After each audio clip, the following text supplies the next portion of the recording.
Hello, everybody. Welcome into my latest live broadcast. Today it is Wednesday, the 24th of July, 2024.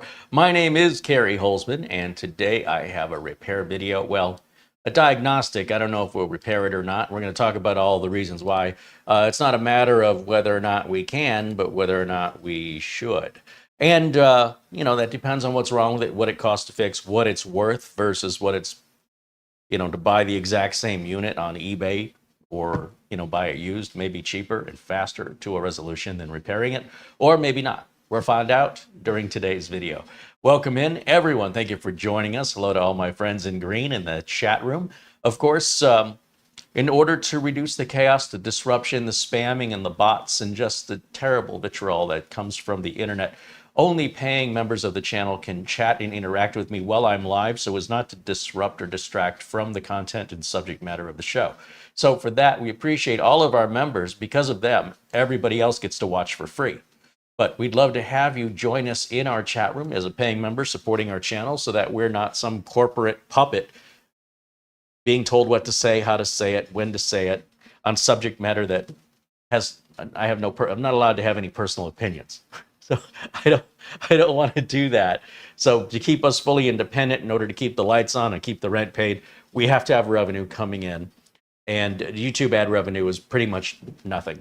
So viewers watching the video are actually costing me money now. The more viewers watch, the more it costs me.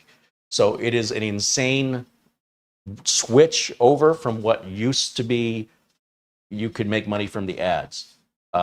Anyway, you're seeing a lot of YouTube channels close up. This is why. They have to find a way of financing. A lot of other tech YouTube content creators are just paid corporate sponsorships that, and that's fine if that's what they want to do. But as a real working computer technician, I want to talk to you the same way I talk to my customers or the students in my classrooms. And much like a classroom, this goes on for about an hour or two. Well, usually 2 hours. That's how we do it in the education world. Now, with that being said, we do have some, I wouldn't say corporate sponsorship, but corporate support. And that would be from our friends at Acronis, the backup software for cloning and imaging your data, your Windows operating system. We also have our friends at RoboForm, which is password management software, which if you've never used before, man, are you going to wonder how you've ever lived without it. And our friends at VIP CDK Deals. They sell legal, legitimate Windows, Microsoft Windows and Microsoft Office product keys. About 90% less than Microsoft would charge you for them. All of the products are guaranteed. There's peace of mind. And every one of them is offering you, the viewer, member or not, 30% off. In the case of RoboForm, it's for new customers only. But otherwise, 30% off for everybody on everything with regards to Acronis and VIP CDK deals. There are free trials for you to evaluate the software before you decide, so you don't have to take my word. I don't need to be a high-pressure salesman. Look, it's software I use in my business. I'm going to use it anyway. When people see me using it, they go, hey, what is that? I want that. So I reached out to these companies and I asked if they'd offer you guys a discount. They agreed. And that's why we have a very unique channel here in that we're not hawking products we don't believe in. We don't hawk products we don't support. And we're not really hawking the product at all. For the most part, you guys are asking me. You're just clamoring at me. What is that? And I tell you, and where can I buy it? So I've done you one better and got you a discount. All the links and codes are in the video description below the video. Special shout out and thanks to our friend Oystein and Buster and Frankie B for their super generous contributions. It's because of them and all our other members that these videos are free for the world to watch.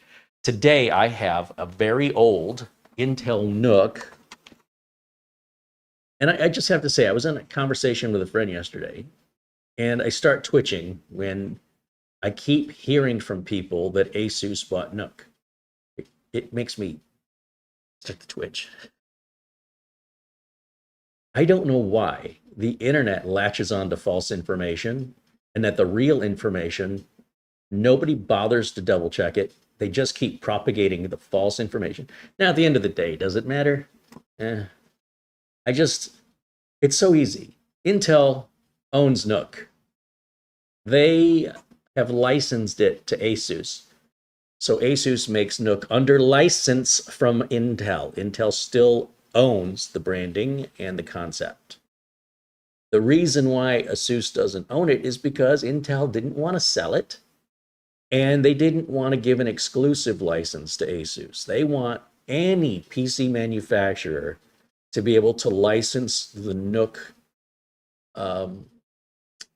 what do they call that? Intellectual property.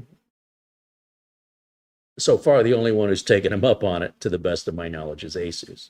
But for the love of all that's holy, please stop propagating this idea that Asus owns NUC. Or don't. It just makes me twitch. Want to see Carey twitch? Watch this. You can Google that, by the way. Also, there may come a day where Asus buys the NUC, if should Intel decide to sell it, right? But this is made by Intel. Intel no longer makes the NUCs. That whole team is gone. Probably the team that was the engineers and folks who designed these probably now work for Asus in all likelihood.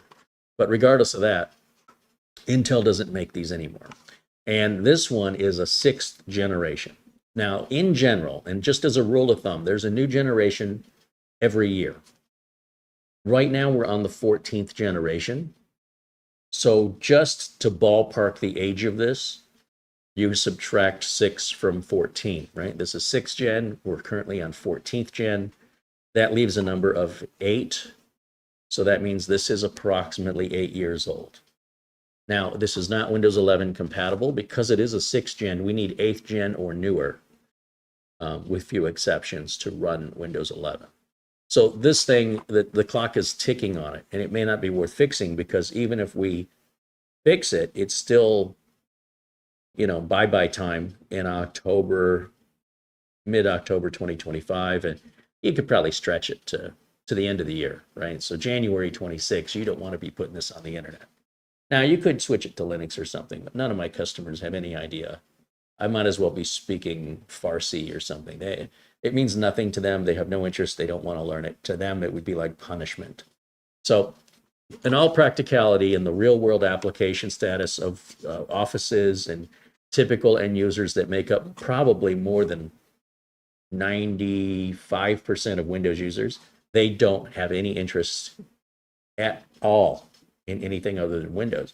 And while they might grumble and complain, they will adapt to Windows 11 because that's easier and cheaper than them switching everything over to Linux and figuring out how to get all their printers to work and all the networking and servers and then educating the employees.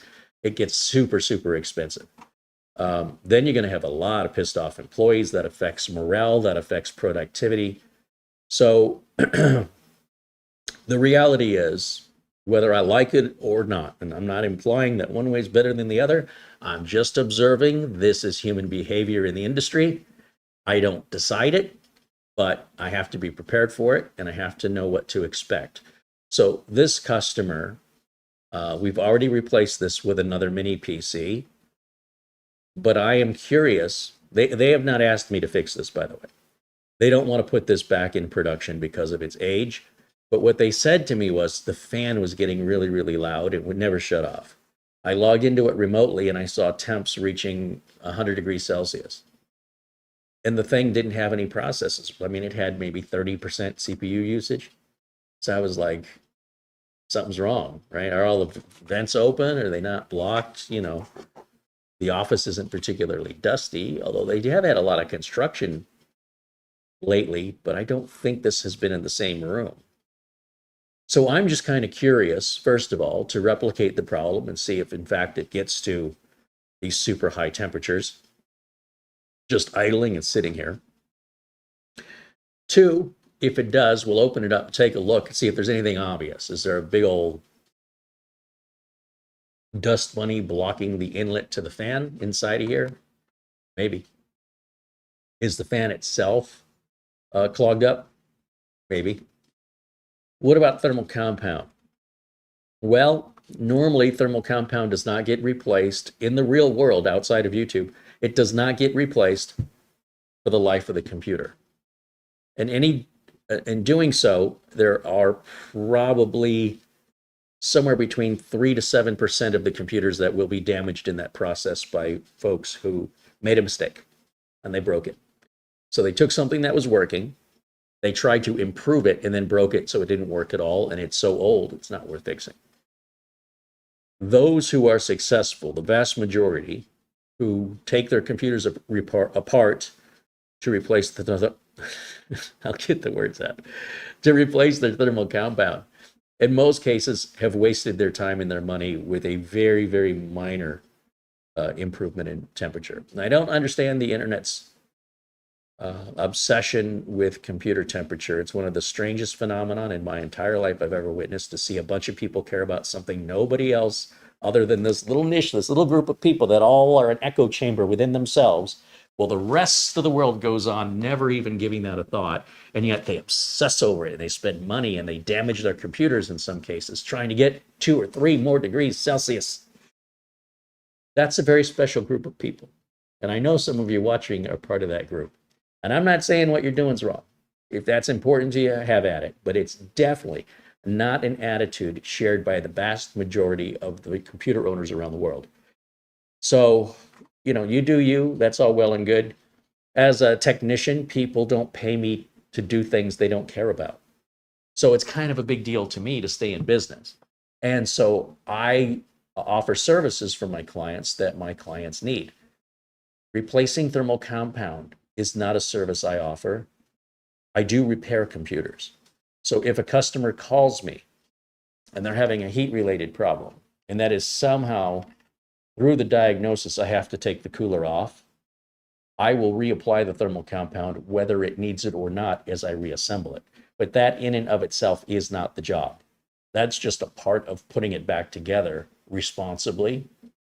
And the only time I wouldn't do that is if it's a computer I'm building and I just literally put the thermal compound on moments ago. Once the thermal compound's been on over 24 hours, if I ever have to take the cooler off, I will clean up the bottom of the cooler and the top of the CPU and reapply fresh thermal compound. But I will not buy expensive thermal compound. It's just a complete waste of money. And it also means I don't offer my customers a good value when the customers see the bill and say, why is this so much money? And I try to explain to them that I put on some expensive thermal compound. That really expensive thermal compound is for extreme overclockers looking to set Guinness records and destroying their CPUs in minutes just to hit that frequency.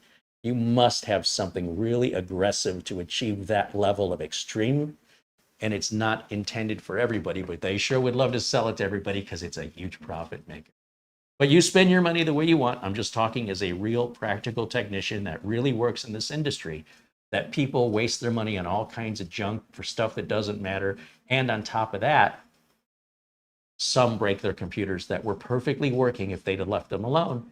And then they break them and then they panic and then it's a whole thing. So it's self-inflicted. So if you want your computer to be reliable, to be stable, don't do unnecessary work unless that's just fun for you. But if your computer is a toy, play with it. But if your computer is a tool, I respect it. I don't get paid to fix toys. Nobody pays me to fix their toys. I only get paid to fix tools. So whatever that's worth, that's why I have this perspective. And I'm just shocked how few YouTube content creators are actual working techs. They're just home users that enjoy what they do, and they don't have the foundation of accountability, responsibility, and the finger on the pulse of the general user. It's just, they're in their world, and that's fine if they want to attract other people like that. But then those people come over here thinking that's what I am, and they're going to be sorely disappointed. So welcome to YouTube. There are a couple of other real working techs out there that have YouTube channels. One of my favorites is, hold on, now it's going to bother me. I need to figure out who this is, because if you guys haven't seen him, he's really good. I think he's in North Carolina.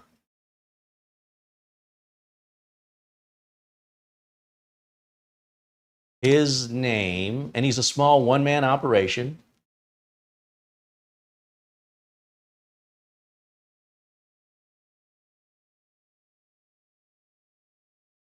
And I'm sure many of you have heard of him. Salem Tech, what is it?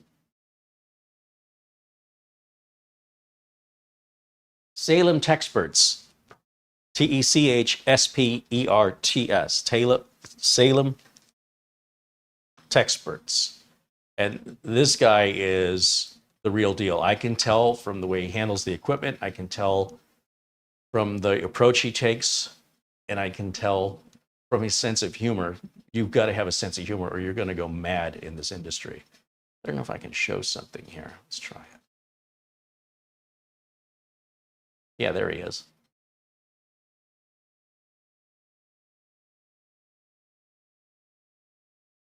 Anyway, if you're looking for more content from a real working technician with years of experience that actually deals with real customers and real customer needs, and having to do that at a price point that keeps you in business, but also keeps your customers coming back, he shows sort of inside the shop what he's dealing with, and he's hilarious. So give him a subscribe and a thumbs up, because there's only a few of us on this entire platform.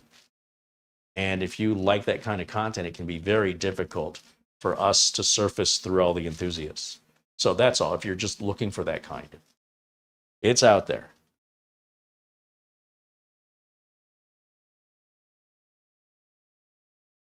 Jack Kugelmess with a $2.79 Canadian Super Chat contribution. Right on. Thank you for that. Hey, there's our friend Marco watching from Italy.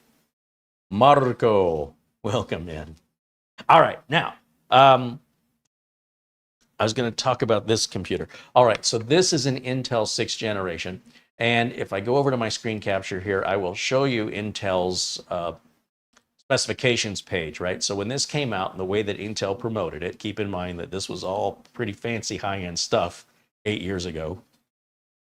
What we're looking at here, this came out in 2016. Look at, see, I told you it's about a generation per year. And 8 years ago, from 2024 minus 8 would put us at 2016. This puts us in the second quarter of 2016, so the spring. It had a 3-year warranty, which expired 5 years ago. It's a 4-core, 8-thread processor running a 2.6 base at a 3.5 turbo. Now, it says the maximum memory size is 32, but at the time when they wrote this article, 32 was as big as you could make it. Now, it's probably 64. Either way, doesn't matter. If we go up here to Amazon, somebody who's on crack wants $499 for that? You've got to be kidding me. But if you look on eBay, here's one brand new. It's never been opened. Just sit in a package for 4 years. $400. It's crazy. Absolutely crazy. But again, here's the problem. It's not Windows 11 compatible. So unless you're going to use it as, I don't know, Proxmox or run Linux on it, or, you know, you only got about a year and a half, year and a quarter left in it. So anyway, yeah, that's never been opened. Somehow that's just sat for 8 years without anybody opening it. And this one, at $499, you still have to add your own components to it. Oh, man. Holy cow. Hey, there's only 4 left in stock, and they're going to charge you a delivery. It's not even at that price, they're not including delivery. What a ripoff. All right, well, I'll tell you what, there's a sucker born every day. So let's go back over to camera 1. There I am. And let me grab this and show you close up. Now, we have shown this in the past.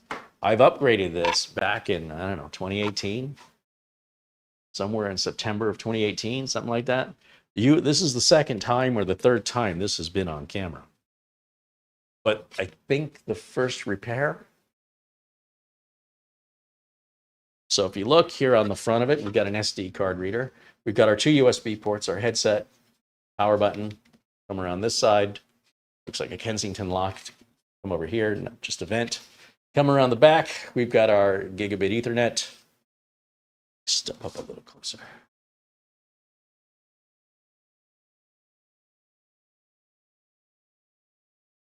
guess it helps if I go this way.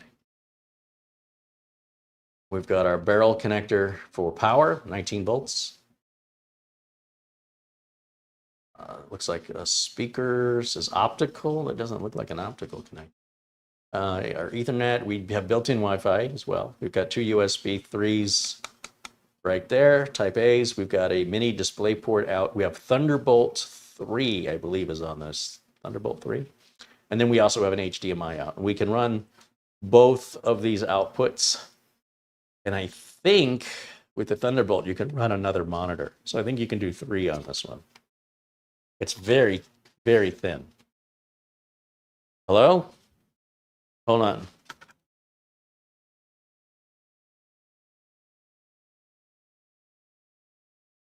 Okay.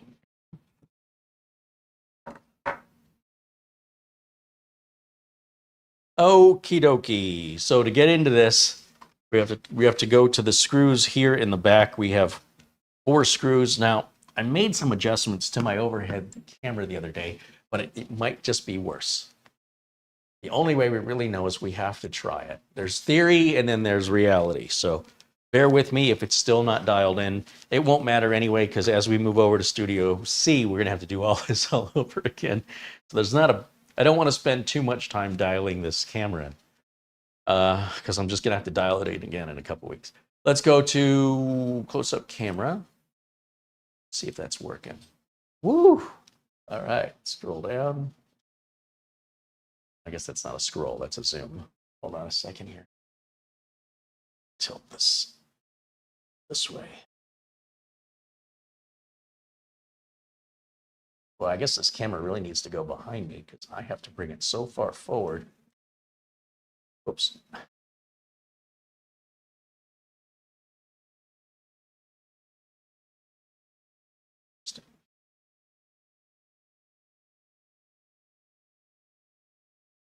Okay. There.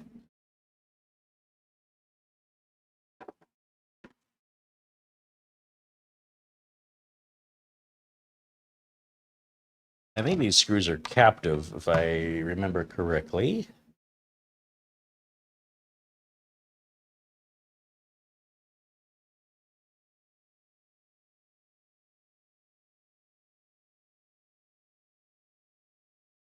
I'm sure at some point, 20 years, 30 years, 40 years, these will be like collector's items.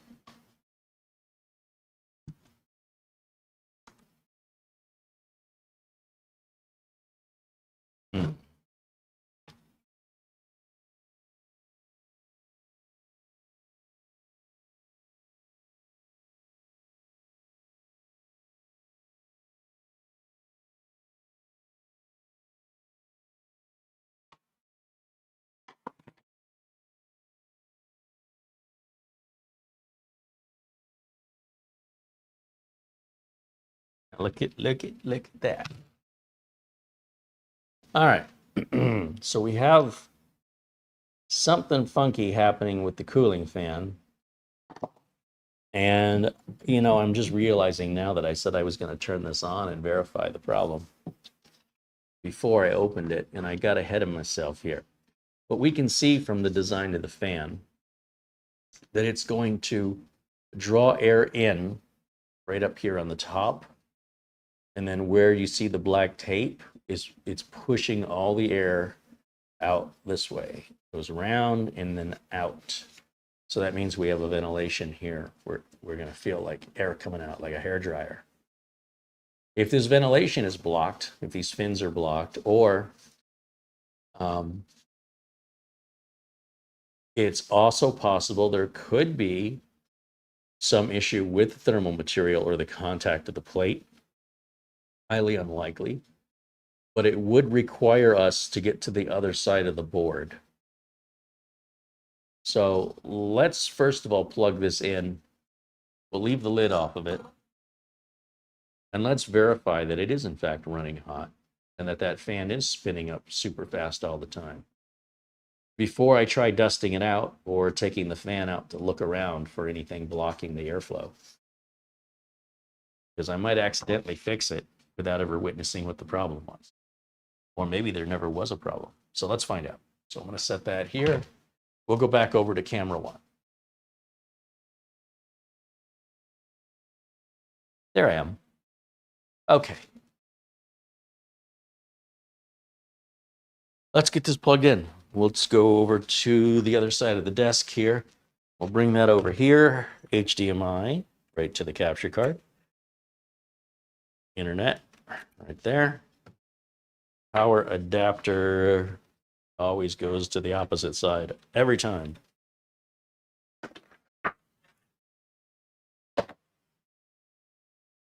Power adapter. Power cable.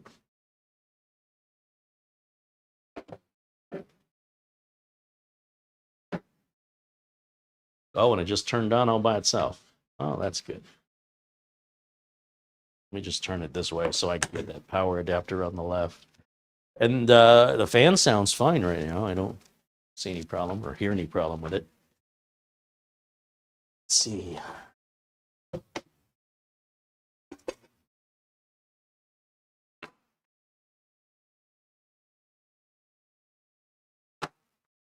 Plug my wireless keyboard and mouse in here.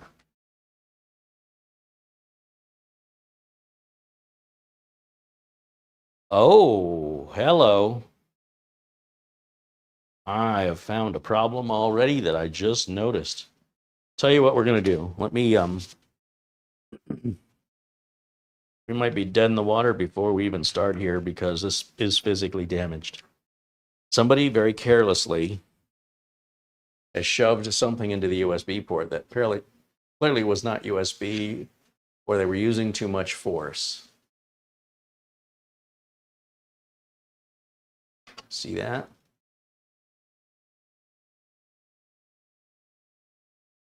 Now, if any of these two pins touch, you're out of business.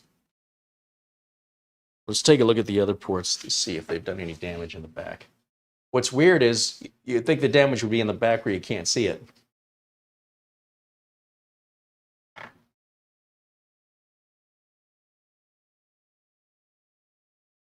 No, it doesn't look okay. Also check the HDMI port for any damage. And if you have a display port, check it for damage. Because they will bend the pins. They'll rip the pins. See the little gold pins? They'll pull right up. Darn it. Darn it, darn it, darn it.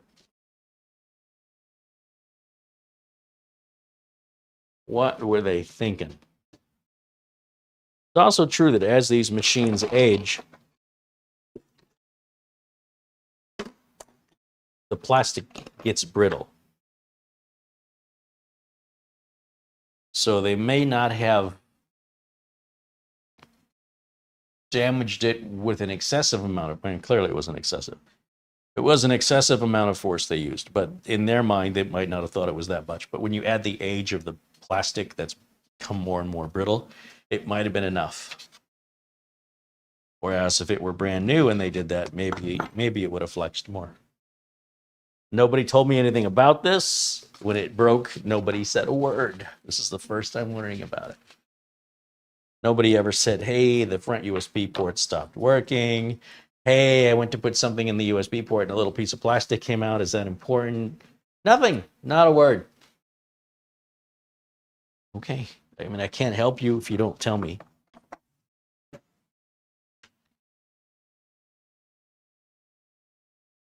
I want to try and just verify that these pins are straight.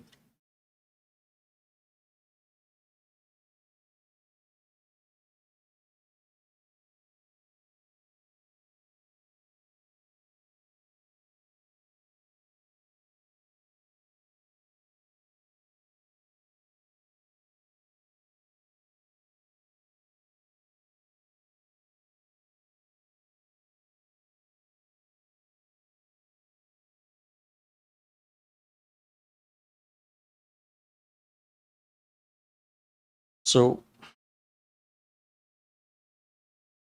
it'd be very difficult for me to show you on camera, but it looks like the pin the one that shows the damage, got caught up underneath the plastic that's supposed to hold it down, and instead it's lifting it up. Now, in theory, that shouldn't cause any computer booting problems. Maybe not. Maybe that's the way it's supposed to be.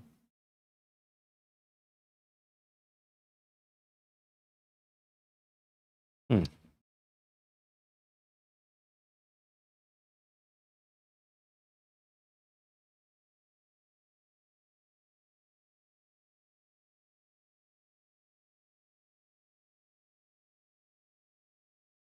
And while I've got my flashlight, I'm going to check all the other ports.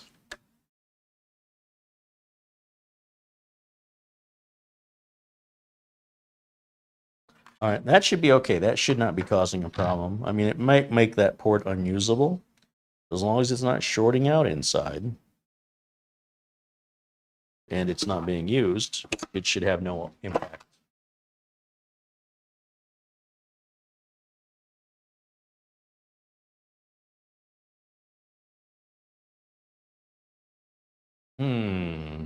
Surprise, surprise. All right, so I guess when I plug in my keyboard and mouse, we're not going to use the yellow one. I'll tell you that right now. Maybe that's why the thing started automatically. When I did, it shorted out 2 of the pins. You never quite know what the computer, how it will respond, depending on which 2 pins and how the manufacturer has them wired to the board on which chipset. You rarely will get a consistent symptom from damage unless the damage is exactly identical and the machines the damage is on are exactly identical.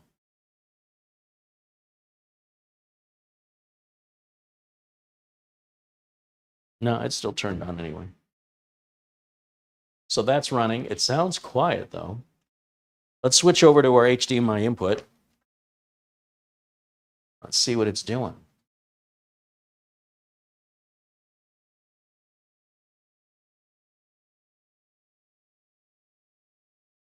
What does that say?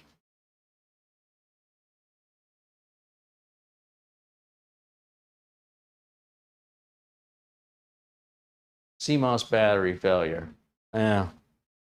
So that's a different problem, and that is a battery that is connected to a wire. So it's not like a typical, it's very similar to a 2032. In fact, it could be, and then they wrap it in blue tape, they run a wire to it. You've seen that on mini PCs all the time. The problem is it's on the other side of the board, of course. So we'd have to disassemble the whole thing to get to it. I don't care about the CMOS battery. The customer that had this left it on 24/7. And the only time you need a CMOS battery is when you shut it off. Let me take it another step further. Not only do you need to shut it off, you need to disconnect power from it. That's when the CMOS battery kicks in. So it doesn't really matter. You see, if you just ignore the error message, it just moved on without it anyway. Some people just don't want to see that. It's just an annoyance they do not want to see. So leave the computer on. Problem solved. If it was an easy thing to switch, if we just opened it up, there was a battery right there, I'd switch it out. But I'm not going to disassemble this entire thing and, 25 screws to get to a battery that I then have to match on eBay or Amazon, because you can't just put any battery on it. It's got to have the right wiring and connector on the end that will fit onto this board. That's a lot of hassle for a board that maybe, the USB port's obviously damaged. Remember I said, it's not a question of whether we can fix it. It's a question of whether or not we should. And that's true of all computer and networking problems. They can all be fixed. It just sometimes is faster and cheaper, especially in business, but also not uncommonly for home users, to cut your losses and move on. All right, let's take a look at what do I have going on here.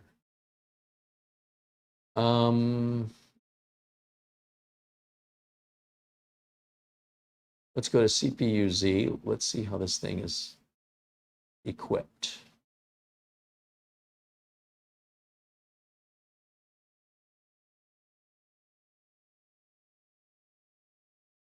All right, so we are looking at the Intel Core i7-6700HQ.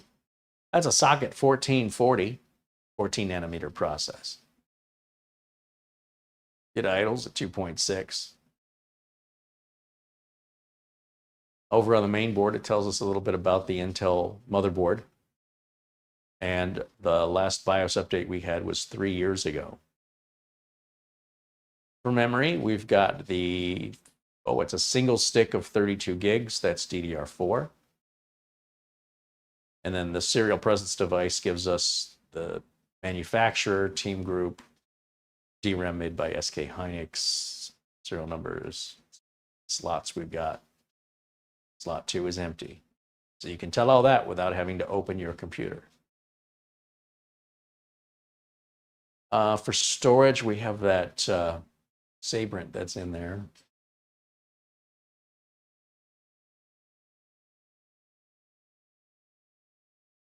Hardware, Sabrent Rocket Q. And if we want to test the temps, let's bring up hardware info.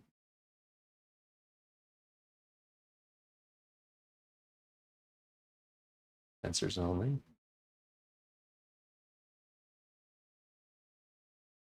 Then we'll bring up Cinebench.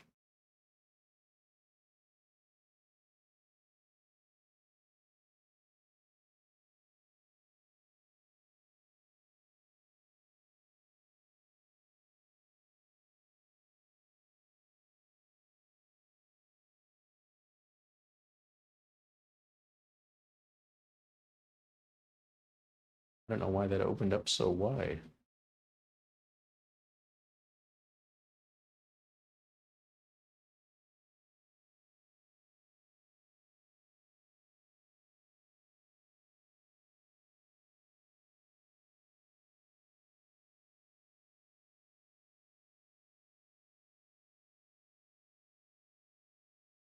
That over here.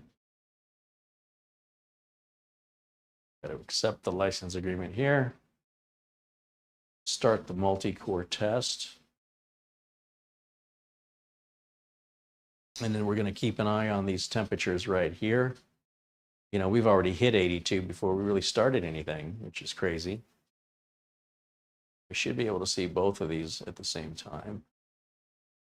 Oh, that fan's cranking up now. I can certainly hear it. Usually we're going to see up here in the top left, it counts down from 10 minutes.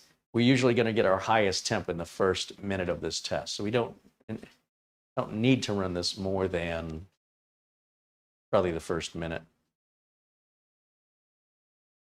But we've hit 89 Celsius, 90 Celsius, 94 Celsius. See, it happens in that first minute. In this case, about 40 seconds. And they were hitting 100 degrees Celsius on us. Just idling as far as I could tell.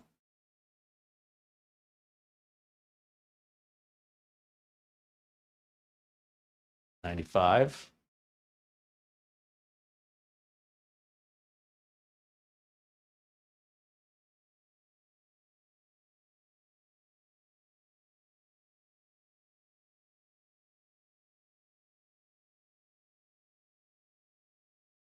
And then we're just a minute and 20 seconds into this, and that may be the most we see on this test. So I'm going to stop this test and start the single core, because that'll torture the heck out of it.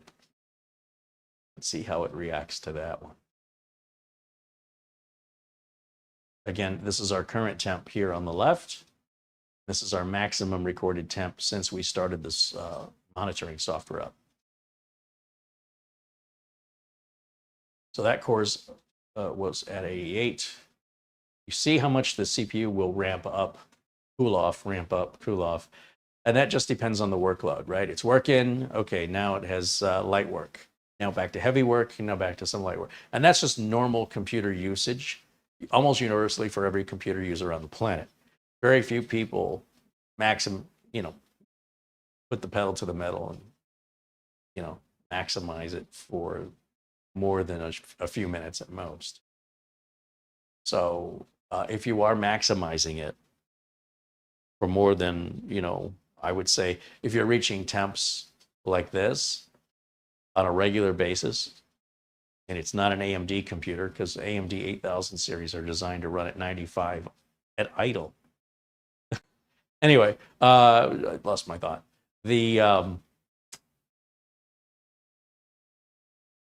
problem isn't your cooling. The problem is that you underbought a computer that does not meet your needs for performance. That's the problem. So you'll need to spend more money to get something higher end to meet that requirement. Now, so far, this single core test has gotten nowhere near as hot.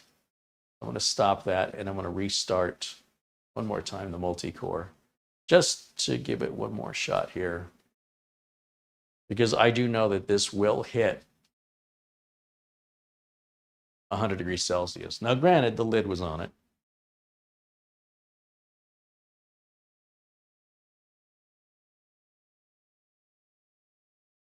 So you'll see here on the left, our current temps. It's getting hotter.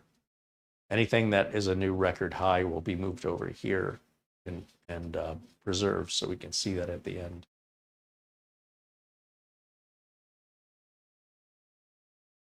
So the fan, because of its location, although it's not a very loud fan, because it's right on top of the computer, it's audible.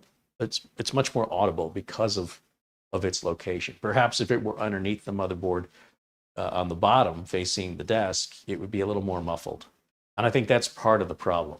But also, I'm glad that it bothered the customer enough to call me, because that certainly indicates, yeah, here we go, 97. It indicates there's a problem. There's a heat issue.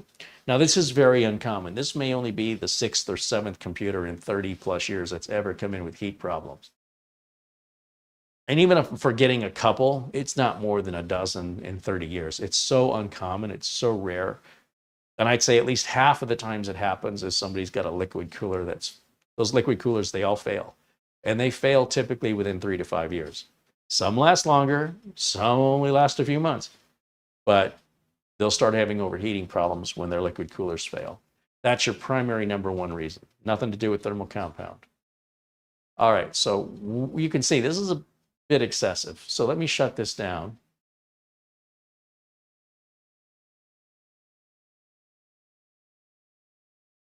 Give this a minute to cool down.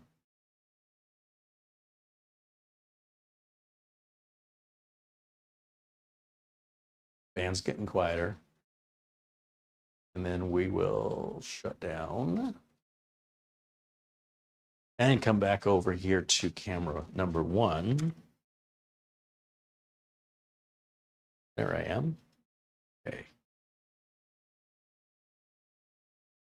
So let me ask you guys. If somebody approached you and said, would you fix this for me? Would you? And what would you charge them? Just, say a friend, a family member, coworker. It's not for you. You'd be doing work to solve somebody else's problem. Would you do it? And if so,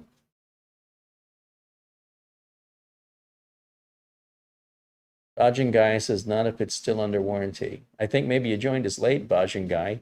This computer was built in 2016 with a 3-year warranty, which means it went out of warranty 5 years ago. So would you do the work on it, take the accountability for it, knowing the computer is 8 years old? Now, if it was yours to just tinker with in your free time, that's not what I'm asking you. Somebody you knew asked you for help. Could you fix this 8-year-old mini NUC? Would you make an attempt, and how much would you charge them? Or would you recommend they just buy something else and suggest that fixing this is just like giving alcohol to an alcoholic? In other words, if you actually fix this as a favor, you're probably actually not doing them a favor. You're actually doing them a favor by telling them to let it go and move on. What is your opinion on that? Which way do you see it? Tapper says it's too old. I wouldn't bother. New and cool is better. It doesn't even have to be a new one. It could be a used one that's only 4 years old, right?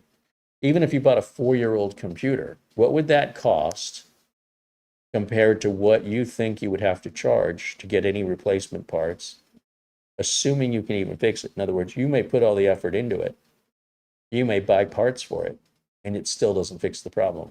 Then what do?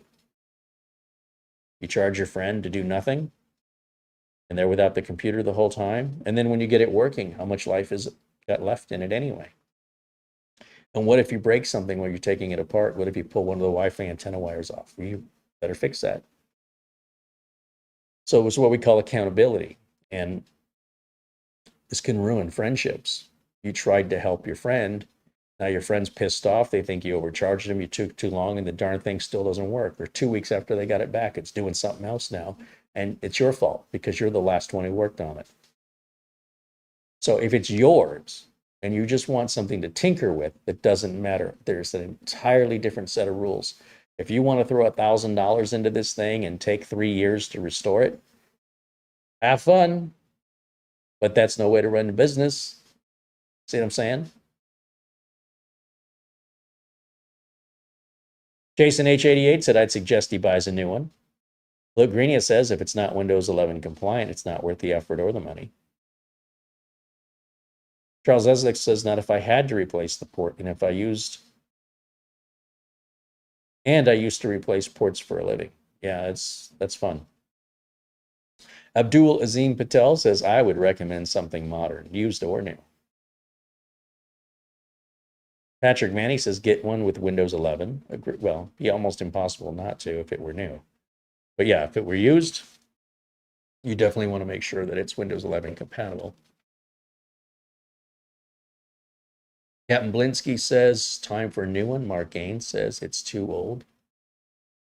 Christopher Horton said, well, if it was a friend, I would. But in this case, I'd say that the labor might be equivalent to a new computer.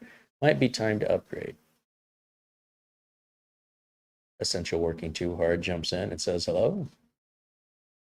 Yeah, so that's my position when running a business that you just typically don't see here on YouTube, just as an example of what I was referring to earlier. It's not making fun of anybody or putting anybody down. It's just saying what I do here is different, and this is a prime example of that exact difference. Has that any value to you? It does to me. So I'm not quite sure how to proceed with this because there's a lot going on. I think it's safe to take apart, knowing that if I damage it during the disassembly process, who cares? You know? So at this point now, we're gambling. The only thing we're not gambling with is our time.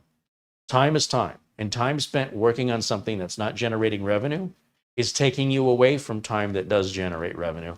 If you're a business and you want to stay in business, when you clock in as an employee, you should be working the entire 8-hour or whatever your shift is. You understand what I'm saying? And if you don't treat your own business the same way you would as you were working for somebody else, then you're not really running a business. You're just having fun. Business is work. You need to clock in and clock out of your own business no differently than you would if you were working for somebody else. And if you want to spend time messing around with this, where there's no money to be made, or there might be, we'll see, versus helping a real customer who's waiting for a repair, who you're going to bill, this can go on a shelf. And then maybe at some point, if you get all caught up with your work and you have nothing else to do, or after working 8 hours of doing nothing but this, you want to take this home and do it on your own time, you don't meet too many people like that. Most of the time, after you've done this all day, every day, for week after week, month after month, and year after year, the last thing you want to do when you get home from work is do more. Especially when they're paying you to do it there. They're not paying you to do it at home. And the more you put off doing this, the older it's getting every day, and the less worth doing it becomes.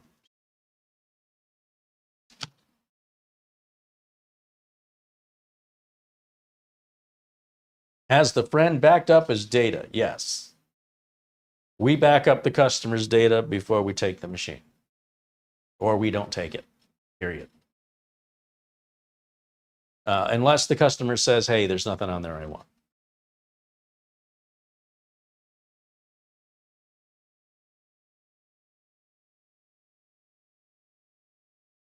Now, whether or not the friend backed up his data has no impact on any of the work we're about to do.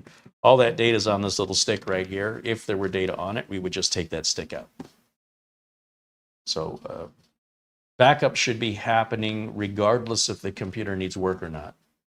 The idea of having the backup is that when the computer needs work, it will happen unexpectedly, just like a car accident. So you need to make sure that insurance is in place before you have the car accident. Backups need to be done in the same way car insurance needs to be on the car. Even if the car is sitting in the garage not being driven for 2 weeks, the car insurance is on the car. And then when the unexpected crash happens, whether somebody just hits you or you hit them or make a mistake, you're not getting on the phone calling insurance then. It's too late. Backup is insurance. I think I'm getting a delivery. Let's see.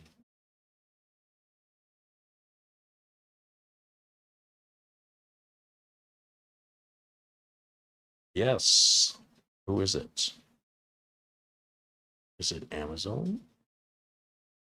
It's Amazon. Hold on a minute. Let me see. I'm expecting a CPU for an upcoming build, and it's 110 plus degrees Fahrenheit outside. I don't like that stuff sitting out in the heat.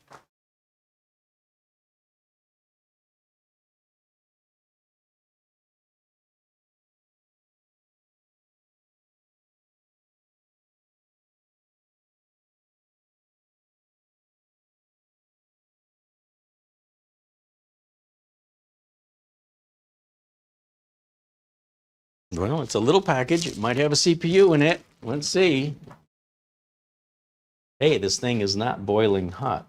You know, they sit in these unair conditioned delivery trucks from the time they leave the warehouse until it gets around to the recipient. And sometimes this stuff is almost too hot to handle. All right. Not my CPU. That's fine. Okay. I guess I could have left that at the door. Let's see what you guys are talking about here.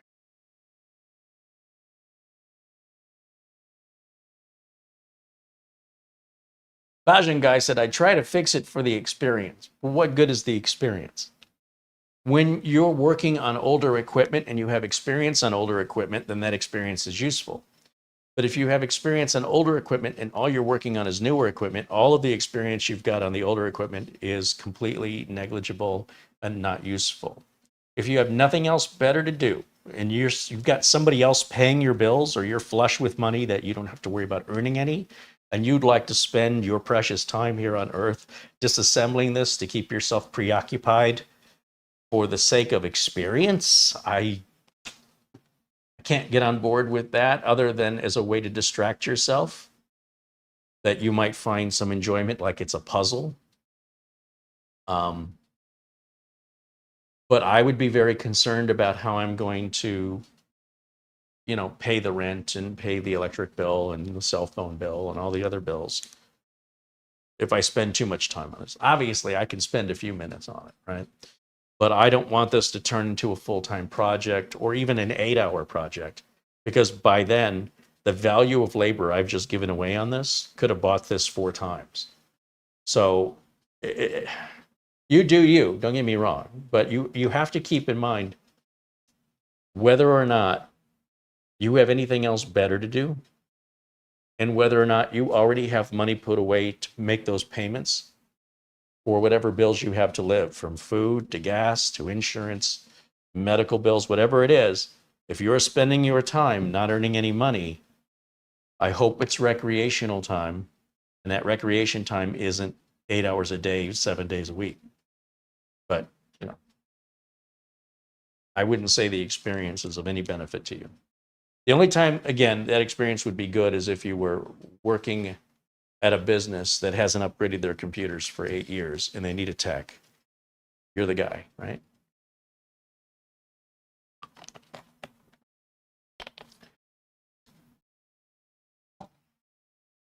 There's got to be a certain, even if you want the experience, there's got to be a certain point where you walk away from it.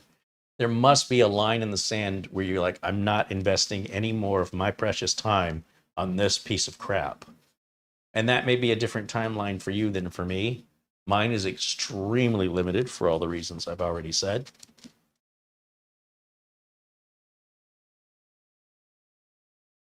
What do you do for a living, Bajing Guy? I'm just curious.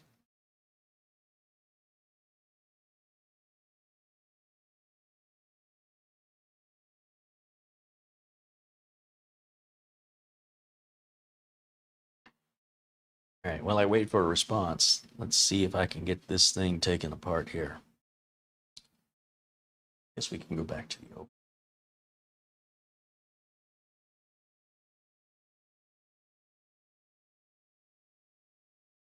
All right, let's get that out of the shot.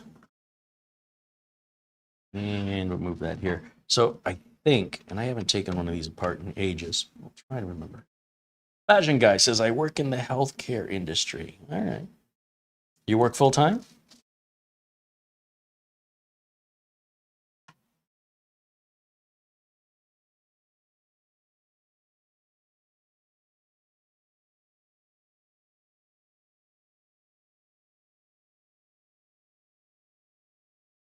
He works full time. So when you work full time, when would you have time to play with this? After work, but before dinner, or after dinner, but before bedtime, or save it for the weekend and just don't go out? Just stay home? Trying to figure out how you can do that. I'm just curious because I've never figured out a way to do that. At least I can do it for a few minutes, but wondering what your secret is. We're going to disconnect our fan.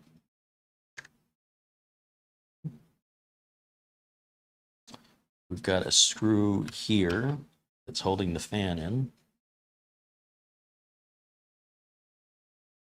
He said he'd work on it after work. So my issue is when I have to like work an hour and stop and then come back to it tomorrow or maybe 2 or 3 days later, like that's how I read a book. I'll start reading a chapter, let's say 2 chapters, then I put the book down. And then tomorrow, maybe I'll read another chapter. And then things get really busy, and then I haven't picked up the book in a week, and now I cannot remember where the heck I left off. Or I know where the bookmark is, but I don't know, can't remember what just happened in the previous chapter. Too much time has passed. But that's me. You know, I kind of have to start something and finish it as much as possible, unless I'm forced to stop, like waiting for parts. Anyway, I was just curious. I appreciate your answers. Something's holding us in here.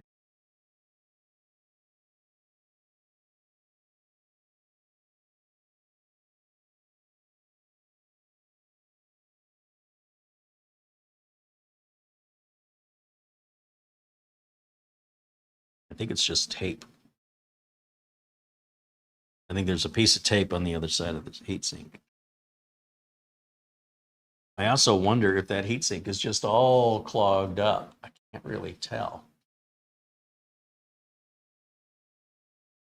You know what I can do down there? Get our air duster here.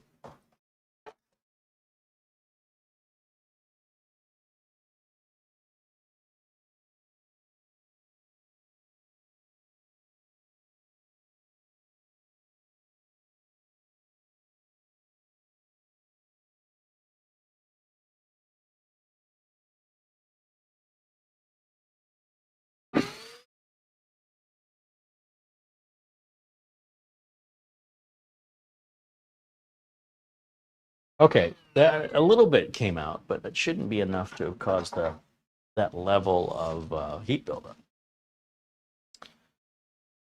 So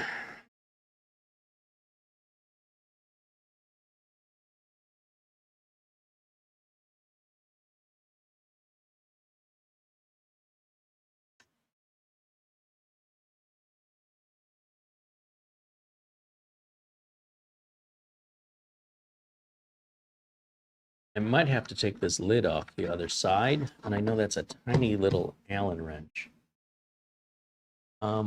We should have that. I think that's in our Manta toolkit. Mistaken. from the folks at iFixit, who is not a sponsor. If anything, I'm a sponsor of them. I give them all my money, and they give me some tools. If I don't give them money, they don't give me tools.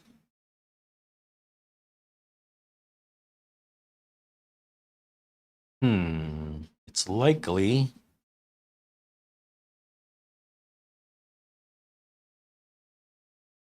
maybe this. Too small. Maybe this. Close enough.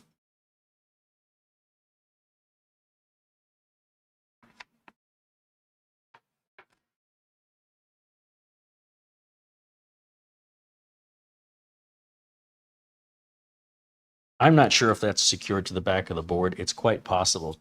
And these are different screws, and they have a different head on them as well. So I don't want to mix all these screws up. I'm trying to keep an order here of...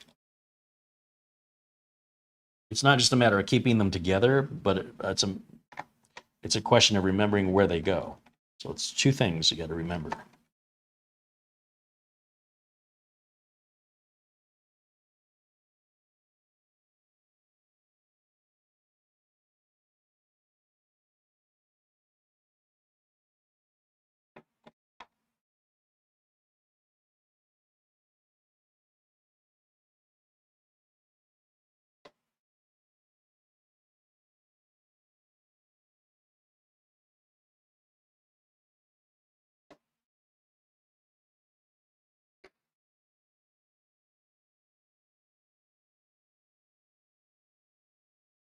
Oh, you have a number of screws here. Okay.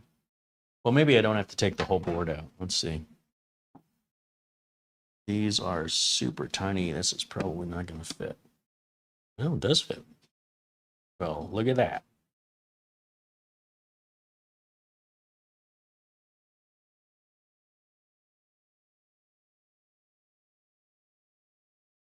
So my logic is the screws from the top I put on my right, and the screws from the bottom I'm putting on my left. Then I'm keeping them together in the order that they're removed and separating them by type. So these screws that I'm taking out now are very different from the screws that were on the lid we just removed. They are not interchangeable. And you can figure that out the hard way by trying each one as you reassemble it, or you can just keep a system, whatever works for you, so that you know exactly which screw goes where, and you can reassemble much faster with less frustration. Now, we do have two Wi-Fi antennas here. And again, these wires are quite easy to pull out. And we want to be careful. I don't know how this comes out.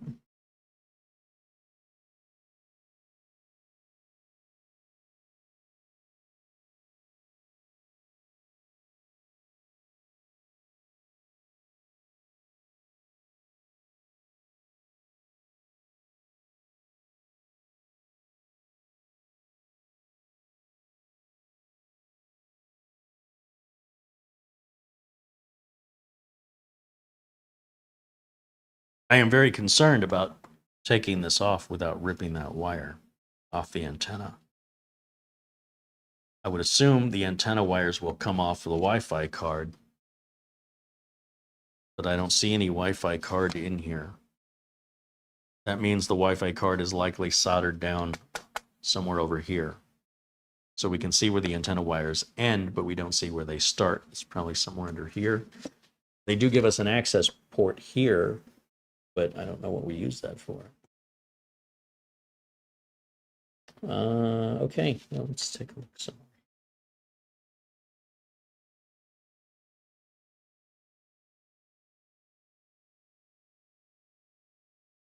Now, I am sure if I looked on YouTube, somebody's already got a complete disassembly of one of these, but I like figuring it out on my own. To me, that's the enjoyment, right?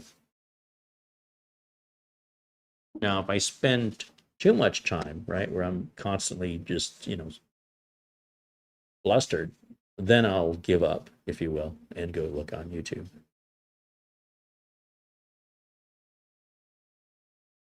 Oh, you know what? There is one more screw right there.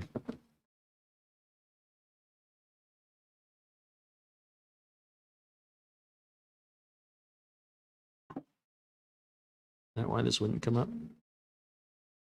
No, there's some tape on it.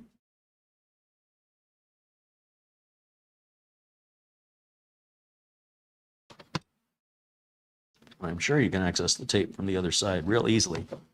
So the best way to do that will be to do it the right way.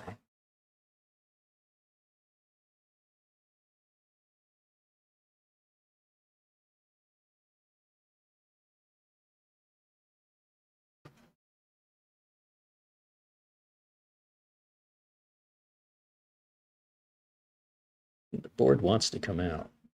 We are getting some play here. Remember, those ports are sticking through these holes, and we have to pull that away. Sometimes you have to take out one side first. Like, look at all the holes that this is going into. And it just kind of depends on how the manufacturer has set the board in. So typically one side goes in first. And of course, the board is just this green area. Everything here is separate. But the antenna wires are still going to be hooked to the underside of this. So it's definitely got play in it. You can see the ports have lifted up quite a bit. We do have a gap there. I kind of feel like I'm getting close. I don't want to use too much force and end up ripping those wires off. That's my biggest concern. Not that it's a big deal to resolder them. I just don't want to, right? It's just more labor, more time. And we don't even know if, when we get to that point, if we have solved the problem.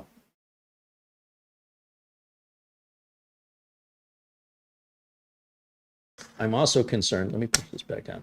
I'm also concerned, I mean, clearly it's a shorter distance to pull the cable out, or the port, instead of lifting it up all this plastic. We can lift it up over that little plastic lip and pull it out that way. Just don't know where you would grab it to do that. I don't see any tool or spot for a tool to help lift this out. It may require a spudger, but again, because you've got a circuit board on the other side of that, you don't want to damage that circuit board, which you can even do with a plastic spudging tool. But let me see what spudgers I have here. I only have a couple.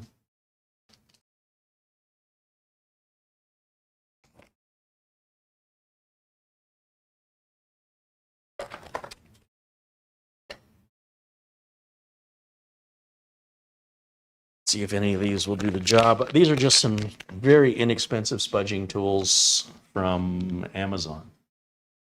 Very cheaply made, and they're really designed to be disposable. Now, if we were to get underneath this port, try and separate the plastic, can we get this out this direction? See, this spudger is just too flexible, not letting us out. I might have to use straight edge, very small straight edge screwdriver, assuming I have one.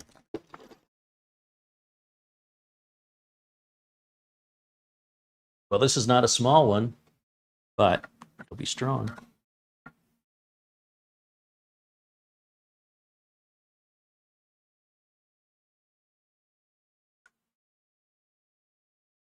I still feel like something's holding this in. It's not budging at all. Oh, wait a minute. I just spoke too soon. Notice the side that's coming out doesn't have any ports through here. Doesn't have any ports here. So it's starting to come out that way, which would imply that if we keep going, I guess this direction, maybe you just have to pop it up, maybe.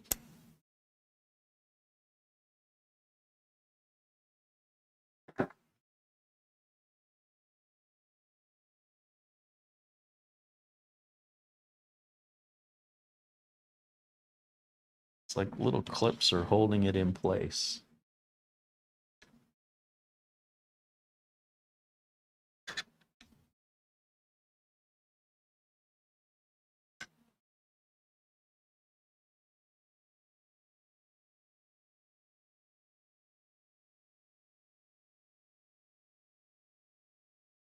Remember, we don't want to use too much force. But sometimes you do have to use some force to get that out of there. A little bit. Controlled. Now, you can see something is binding us right here. If you notice, as I wiggle this, everything's wiggling, but right down this line, it stops. So it's implying to me something's still holding us in over here. And it may just be these ports. That may be all it is. So if we pull this away just to see if that's going to be a little more cooperative with us. Or we might be missing a screw or something underneath that has to come out first. I don't see anything. That doesn't mean nothing's there. This is a little bit maddening.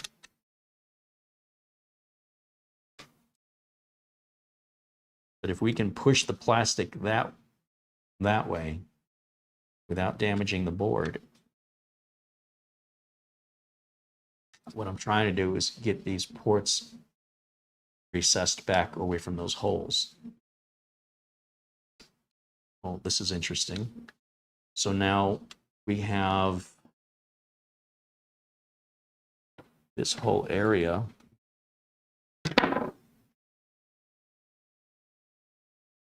Oh, there are little clips right here, right here, right here, and right here. And they're holding on to some kind of a shield right there. So it looks like we have to pull this straight up. And then you can see the little area those clips were holding on to right here, where these slots are. Interesting. That still keeps the back plate on, which keeps our Wi-Fi antennas attached. And this back plate has to come off for us to have access to the underside of this fan to get the tape off of it. Now, this isn't too difficult to put back together when you know the ports go towards the bottom. So when you're putting your motherboard in, you will know whether or not to align it like this, like this, like this, or like this. All right, it'll be common sense when you start looking at it, but may not be something you're thinking about when you're taking it apart. Now, as to what's holding this metal piece down, that I don't know. Not yet.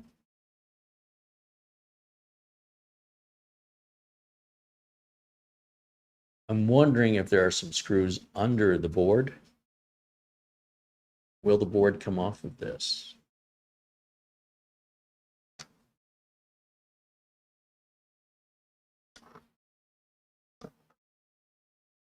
Well, one issue I can see is this metal port's going right through that hole, and that's effectively going to lock that metal plate in place like a locking tab.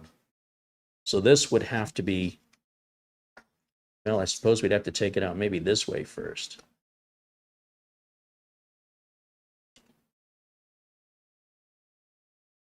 No, this board is not moving. Something has definitely secured it. Is there anything underneath this RAM module? Is there a screw there? No screw there. Okay.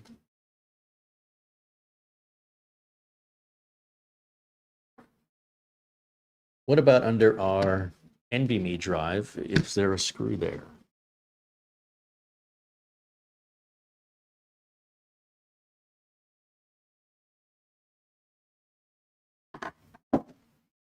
I mean, there's a spot there for a screw to go into, but no screw in there. Now that board's being held in one way or another.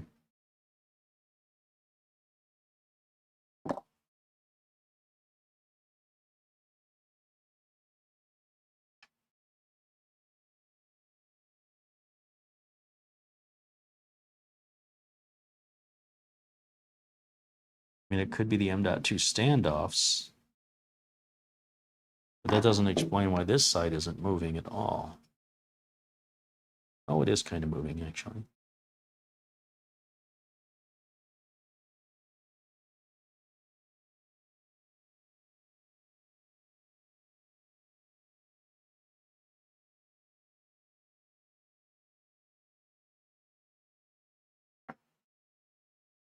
Have I been too gentle with it?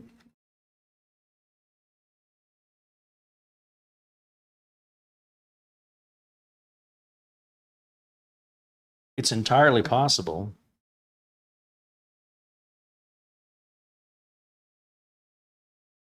It's entirely possible that those standoffs are holding this board down. Maybe. Not usually, though. Usually boards have that built into the circuit board. Let's just see what happens. See how much further it's going to move for me. It's almost out.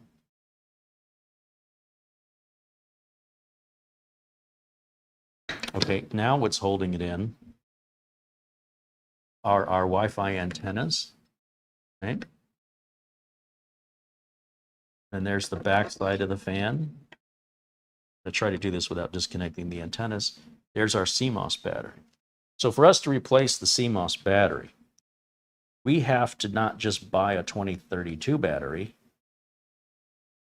but we have to buy, this is actually smaller than a 2032, and it's got this proprietary connector on it right there.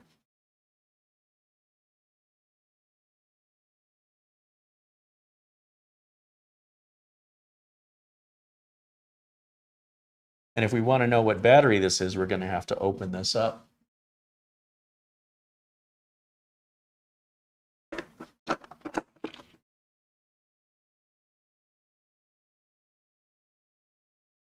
Suppose maybe some scissors.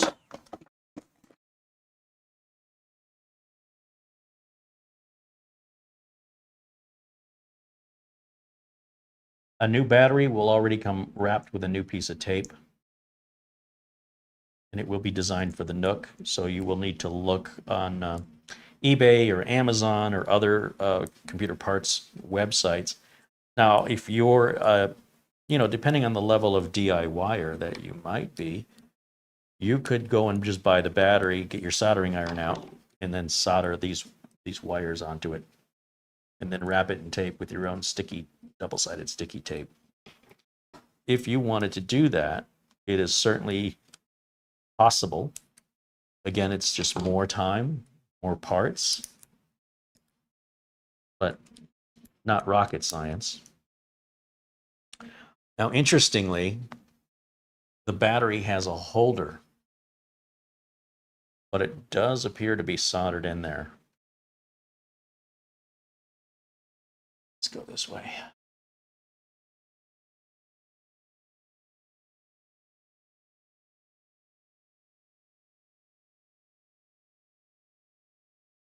Side.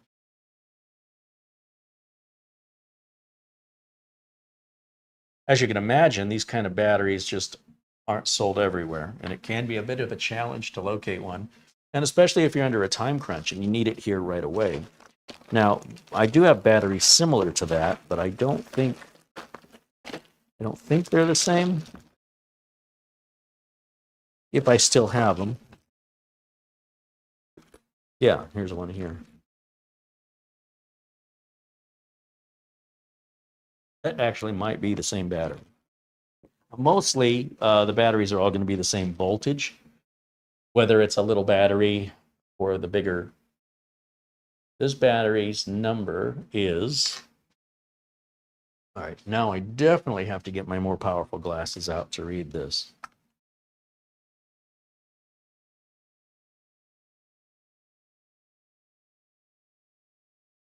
Well, believe it or not, it's a 2032. For some reason, it looks really tiny, but I guess it's because of the black rim it has around it.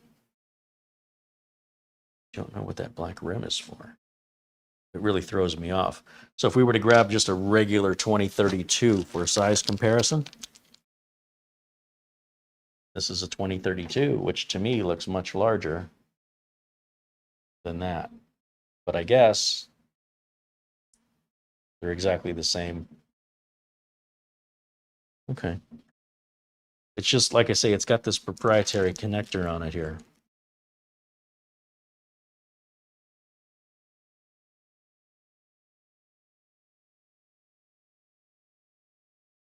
So there's a way a new one will come with tape. Then we could pop that right back on wherever the heck I pulled it off of, which I guess was right over here. There's a little notch in the back. Line that up. I want to make sure that the positive and the negative are on the same sides. They are. So this is the right replacement. I just happen to have one. I think this was for an HP.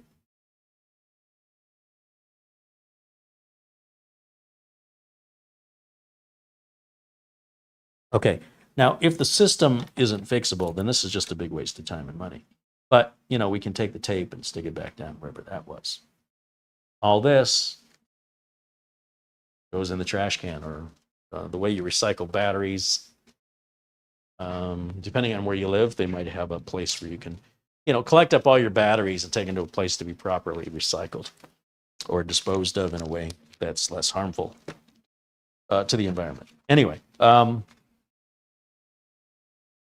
so now here's that other piece of tape I was talking about that I couldn't get to. You see how that's holding us on there? So if I can just pull this up,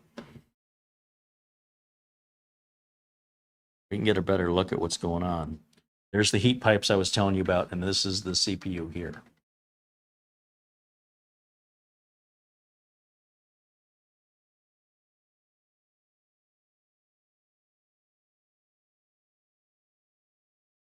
Now, we don't need to take the tape completely off, just enough that we can pull the fan away.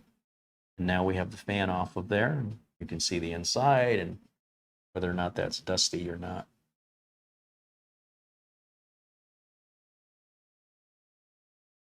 Kind of hard to tell in this light.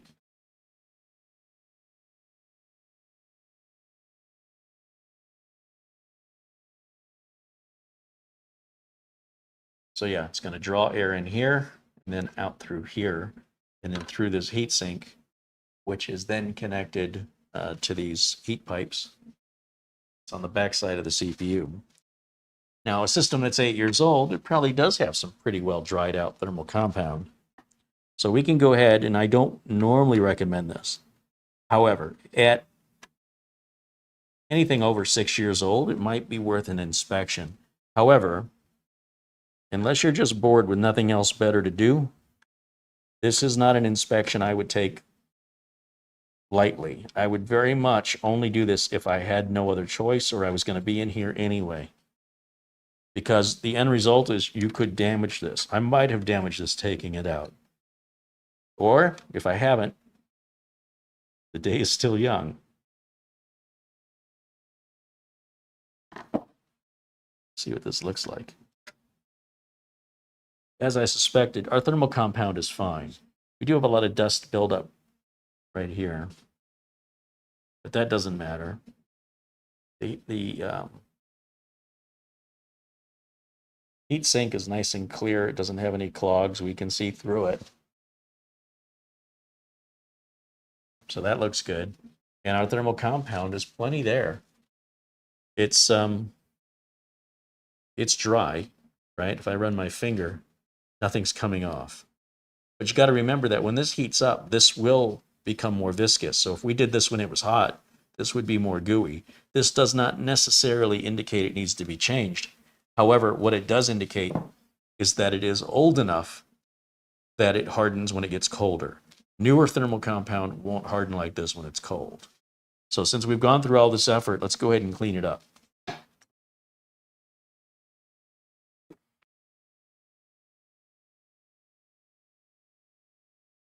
Let's see, what do I want to use to clean this up? Q-tip's going to be too small. Oh, you know what I've got that might work well?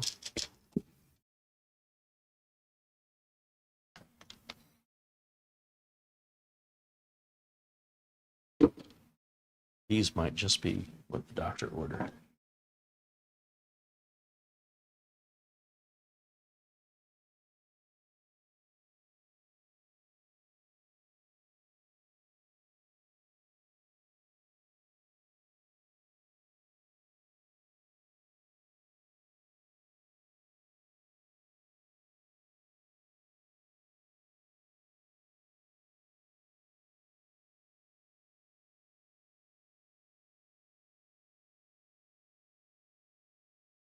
Just want to get the bulk of that off of there.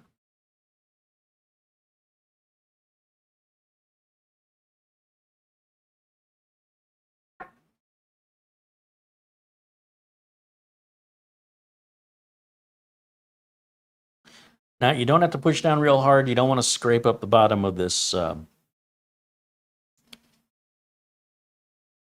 contact area.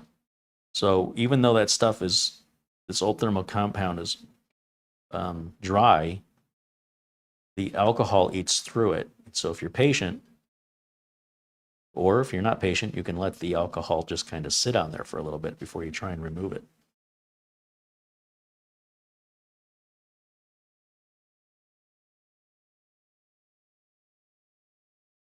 Off.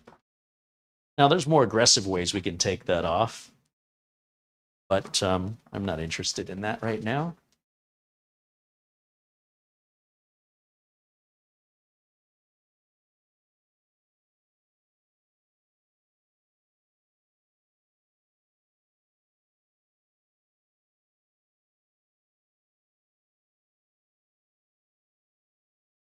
So,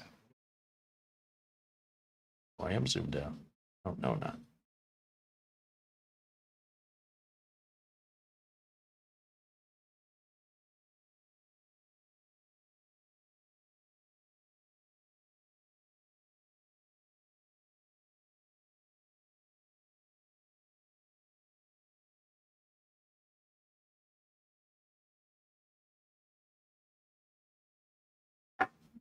It's definitely coming up.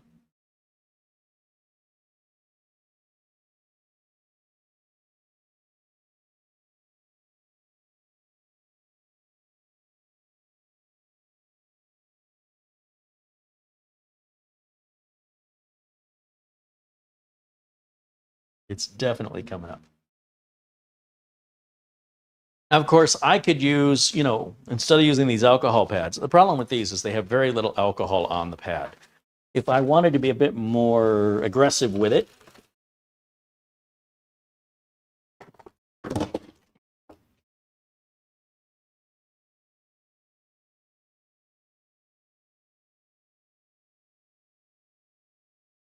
get out the cotton balls.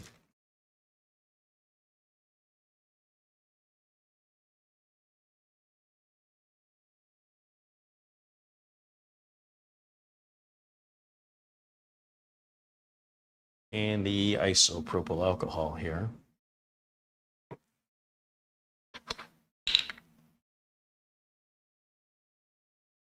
Just soak that cotton ball.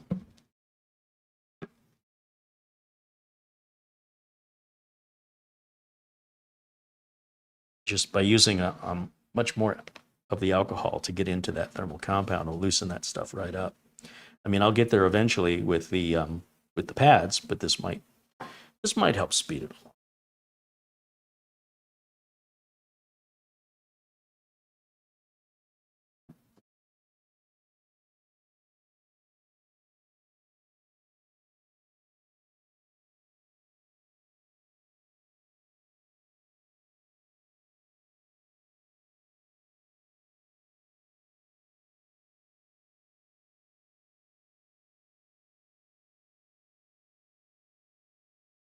So what's left is baked on there pretty good. And so what I will do, just to help move this along, squeeze some rubbing alcohol right onto that and let that soak for a minute. Now, I should be wearing gloves when I do this because the alcohol is not good on your skin. It's my fingers off. I'm a tough guy, so don't worry about it. Excuse me. All right, let's see.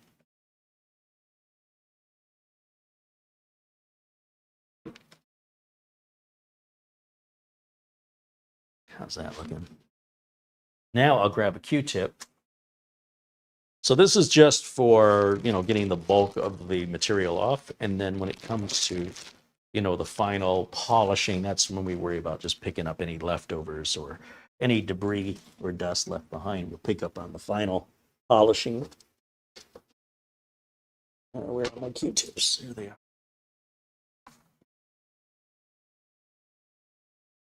Yeah, I might need to let that soak longer.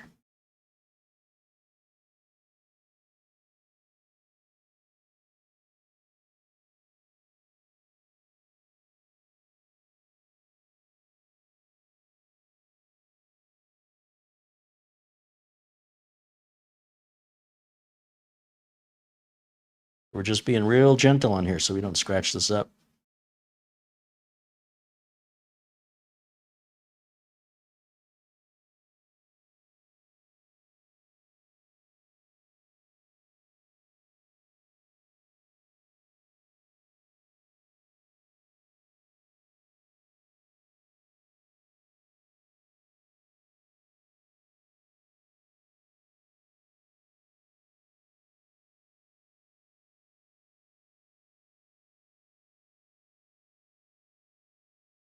You can see all that thermal material that's come up.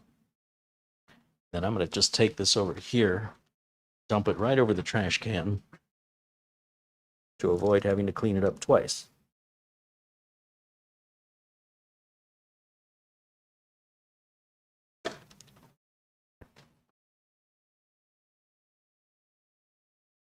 I also have rubbing alcohol on my counter, which is not good. So I need to wipe that up before that becomes a stain. Working on a mat of some kind, or throw some paper towels down, some napkins if you're working on a surface you want to protect. Of course, this is a workbench, but I am dealing with rubbing alcohol and thermal compound. Thermal compound likes to spread around. It can be very difficult to get up, and it could leave a spot. So I'm going to grab just a little bit of cleaner. And I don't want that to sit on there for too long. Not that it matters. It is a workbench. Still like to try and keep it nice.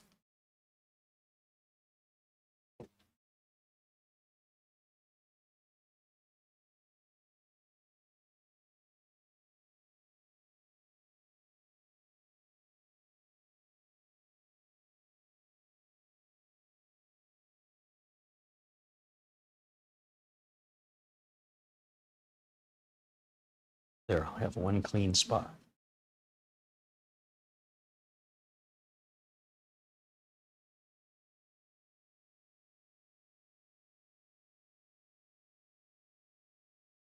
That should dry okay.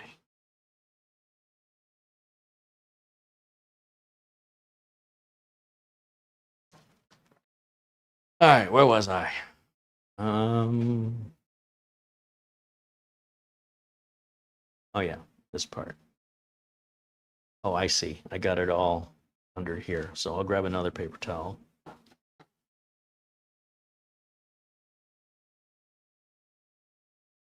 I'll just use that same one. Got that everywhere, didn't I? That's all right.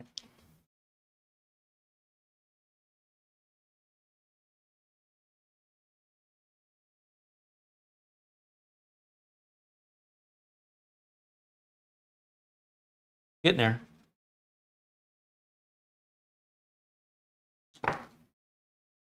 And what I'll do is I'll just put another paper towel down underneath of it so I don't have to clean the counter again.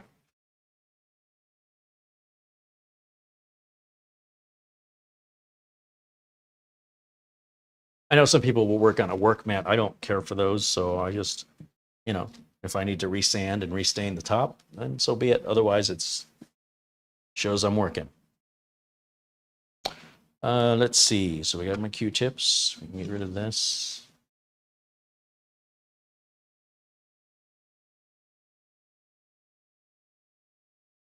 Now, what difference this thermal compound will make in reality once we change it from something that's hardened when it's cold to something that's, a clean application? I mean, I can't predict other than to say usually, typically, it's very negligible of a difference, a couple of degrees. But if this makes, a 10 or 15 degree difference, I will be impressed. Happy to be wrong. just don't want to hurt anything. I don't know how much we're going to improve it, but it's so easy to damage. I'm not sure it's worth the risk. But since this machine doesn't really have any value anyway, for the subject matter, for the content of the video, we'll do it. If I wasn't making a video, I would not be doing this.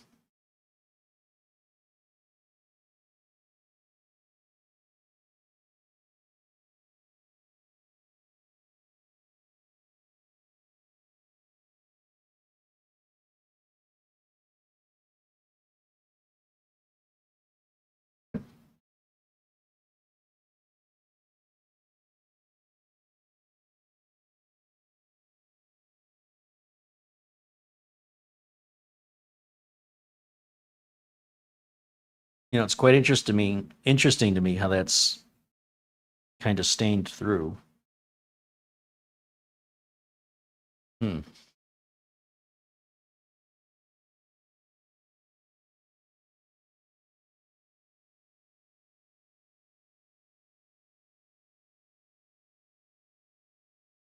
Now I do have sticker remover, which I would never ordinarily use on a heatsink, but this stuff, this Goo Gone, and we can try it. I mean, why not? See what it does. We'll spray a little on here.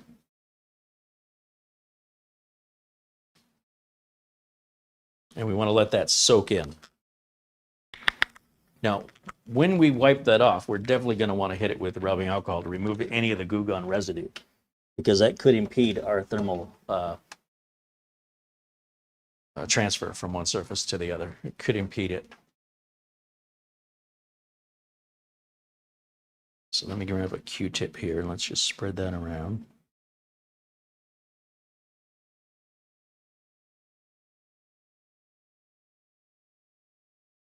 Sneezy.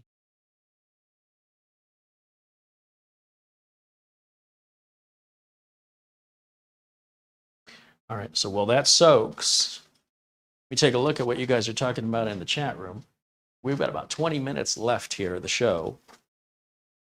So hopefully we can get this put back together, at least to a state where we can power it on.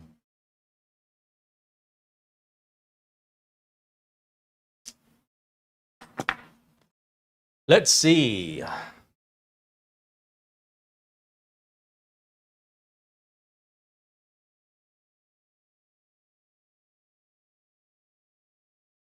John Paul Bacon said, isn't that what the thermal paste is for, to fill in the scratches? Yes, it is. However,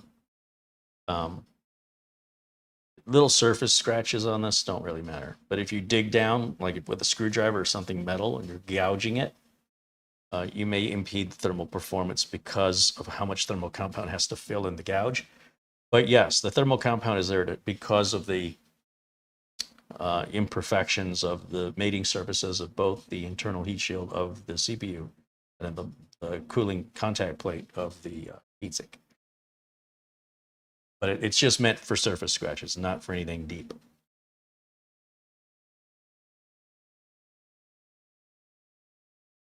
Christopher wants to know if I've used the PMT material that Salem Tech uses. He likes to use it on smaller dies.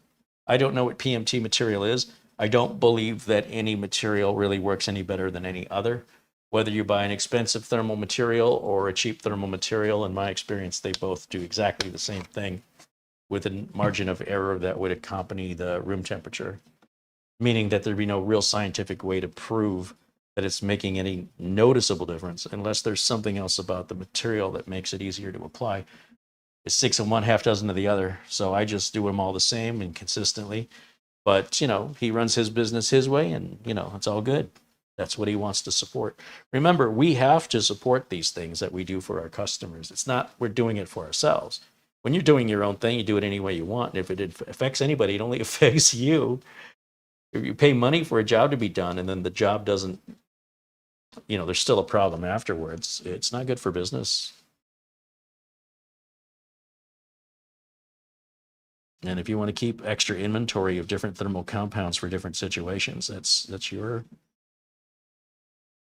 prerogative. You're absolutely allowed to do that. I pretty much just use one thermal compound universally. Doesn't matter if it's a liquid cooler, an air cooler, Intel, AMD, mobile processor, or desktop processor. They're all done with consistency the same. And that's just how I was taught in the corporate environment, and it carried over to my business.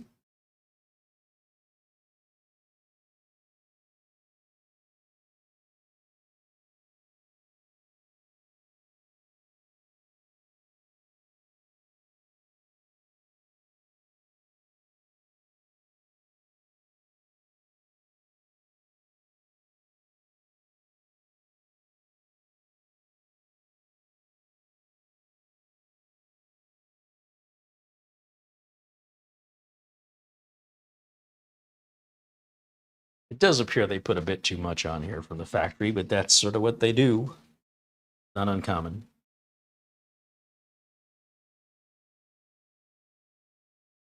Too much or too little are equally bad.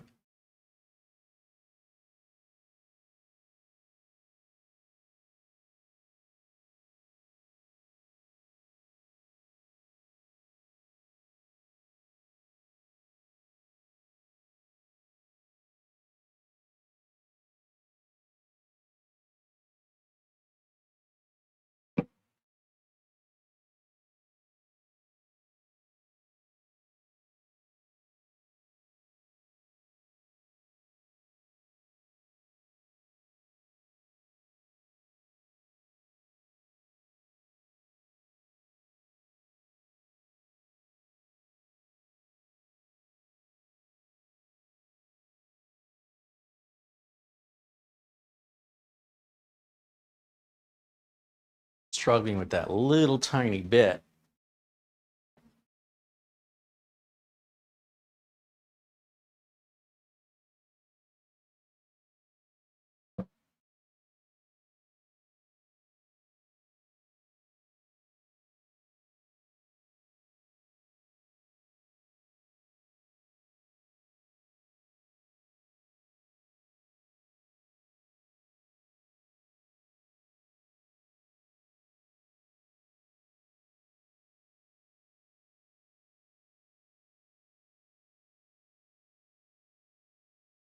All right, I'd say that CPU is nice and clean.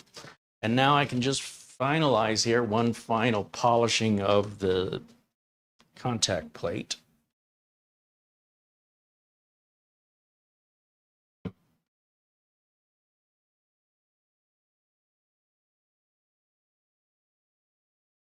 Yeah, that's just all staining.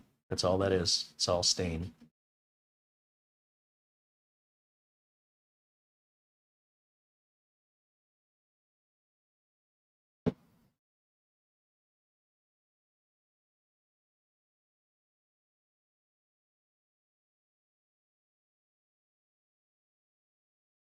There I felt a ridge. It's got to be some thermal material, I'm guessing.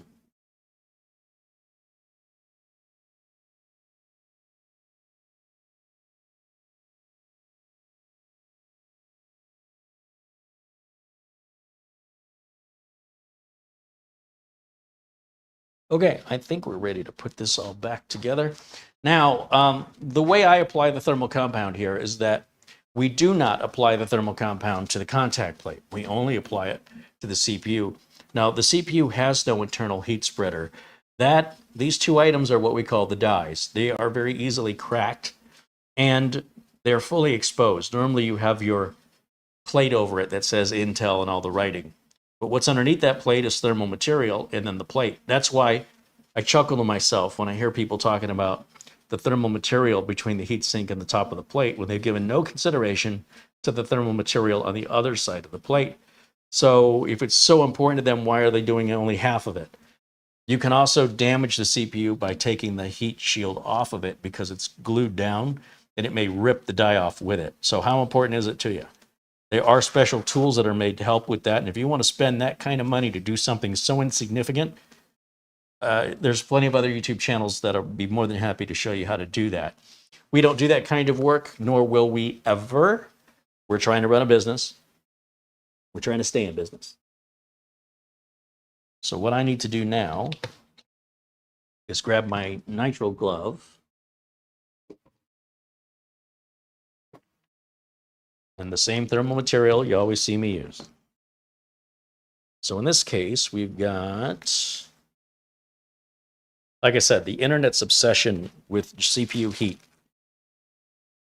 is such a weird, inexplicable thing that almost nobody has an issue with on the planet. And yet you would think from the vocalization of how loud people are on the internet that it's a lot of people, like it's most, but it's just a small group that's very, very loud. And then, somebody unsuspecting comes in and sees these discussions and they think, am I the only one that, how come I didn't know about this? Well, you didn't know about it because it's not really a thing. Nobody tells them that, except me.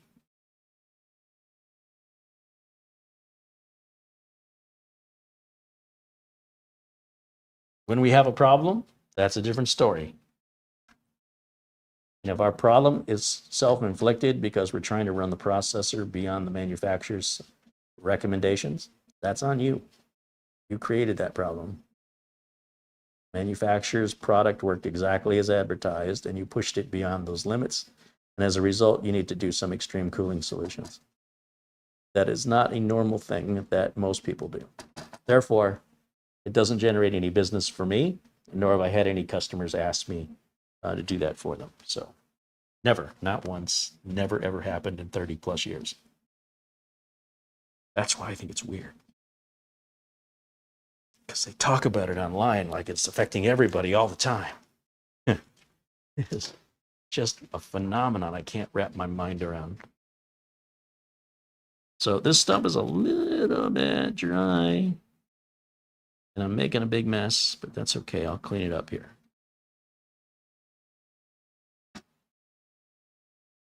Okay.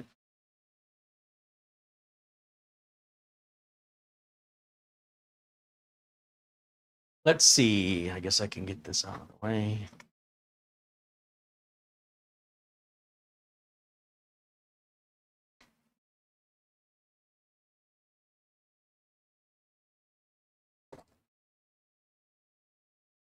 Q-tips. I guess I put my Q-tips away too soon.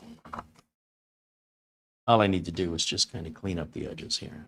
And, if it leaves the little Q-tip fibers behind, they're below the die, sitting on the substrate, which is not going to hurt a darn thing or impact our cooling ability whatsoever. So you don't have to worry about what's happening around these edges here as far as any debris or fingerprints. Those don't make contact with the plate. Now, normally you would have a heat spreader on top of this, in which case you'd want to keep the entire surface of the heat spreader as clean as possible. So that process does change because the type of CPU we're cooling is different. Mobile CPUs typically don't have a heat spreader. They're direct to die. I think that's what that's called, direct die cooling. The old AMD Athlon XP processors were direct die. A lot of people cracked them.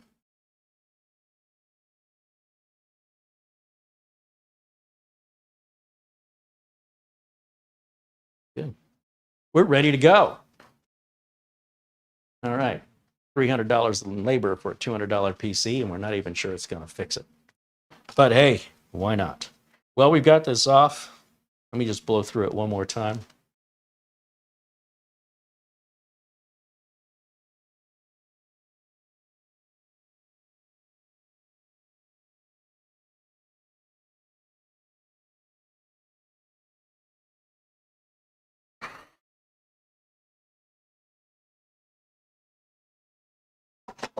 All right. Let this go on.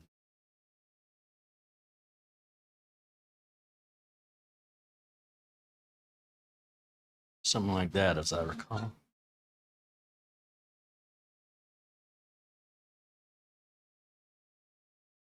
So look at my right. That's right.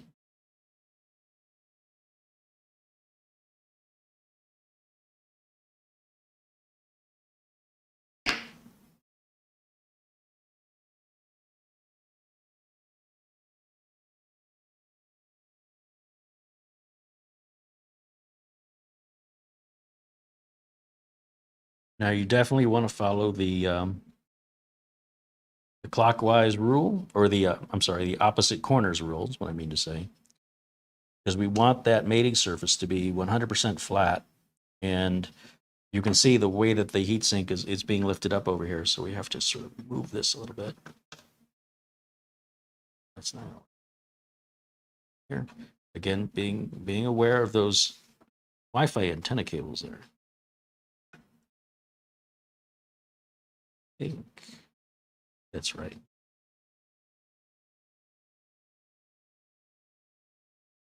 Let's just get these started.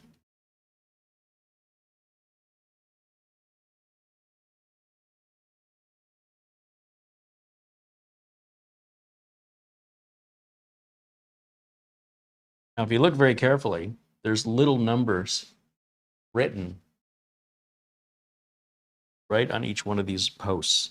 This one says 1, this one says 2, and that one says 3. Very, very tiny, etched in. That tells you the order to screw down the screws. So 1, 2, and then 3. Get those in there nice and tight. If I bring this whole thing up to the camera, you might be able to catch it. It's very, very tiny. I only just now noticed it. Can you see that little etching on the support?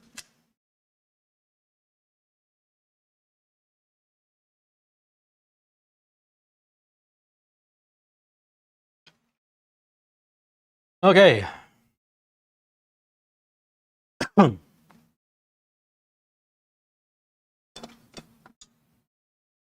There's a little circle, and I don't know how well the camera's picking it up. There's a little circle painted onto the circuit board. Right there. They're saying, stick your battery in that circle. It doesn't have to be exact, but they're giving you a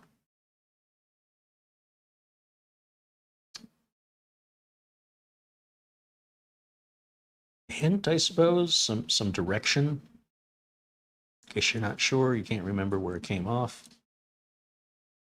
This is a non-conductive tape, so it doesn't really, just stick it down. That's all you have to do. Now, we should be able to flip this back over very carefully. It has to go this way. I don't want to twist up these wires.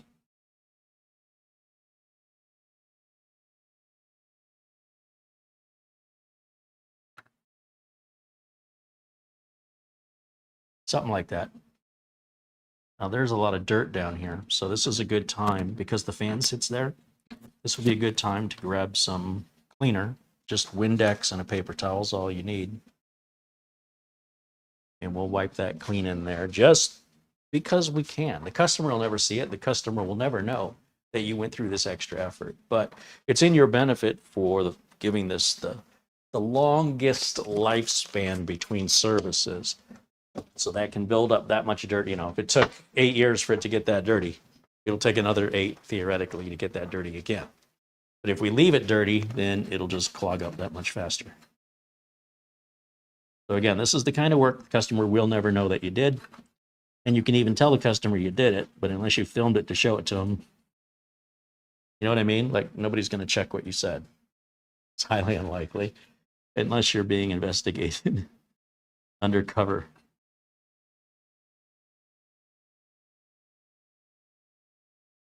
You should always work like you're being investigated, and you'll never have anything to worry about.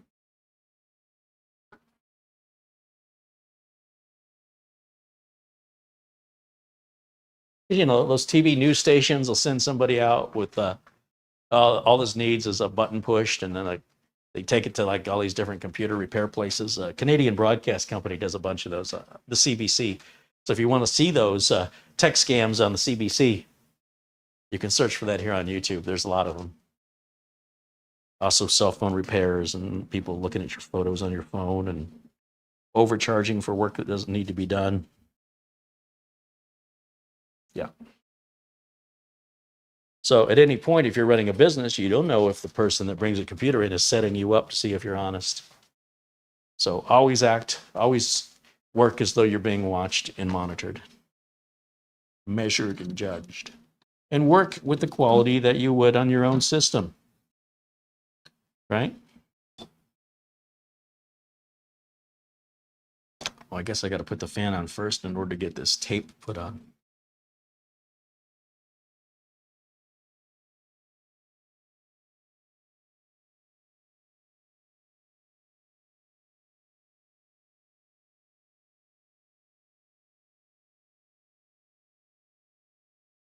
Lock in. No.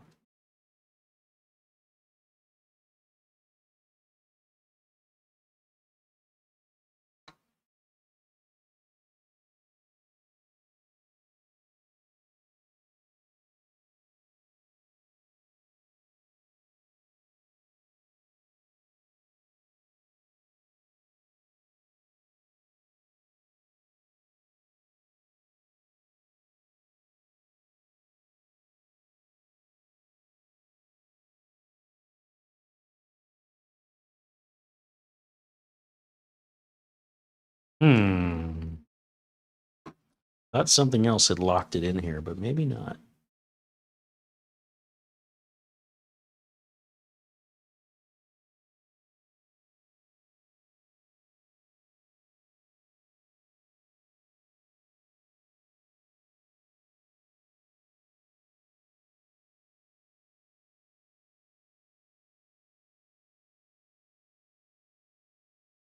Something doesn't look right to me.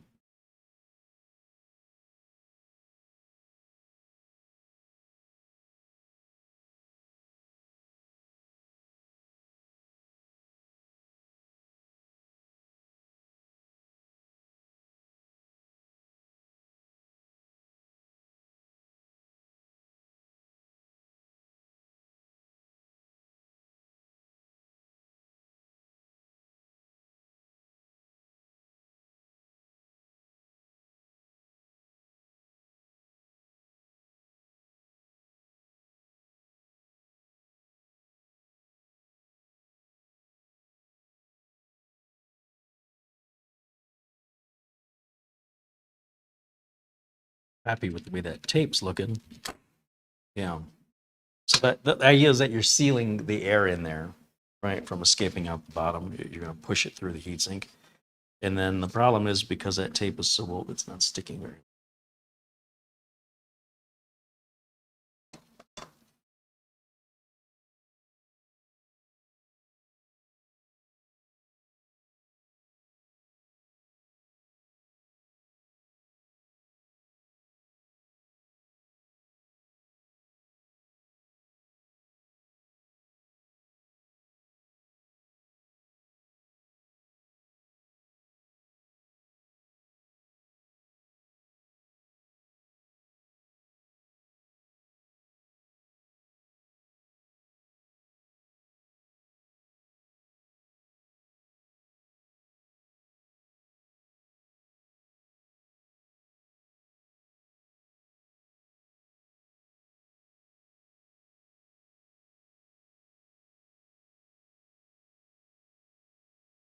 Not quite sure if I put this in now that I'm going to be able to get that tape on securely.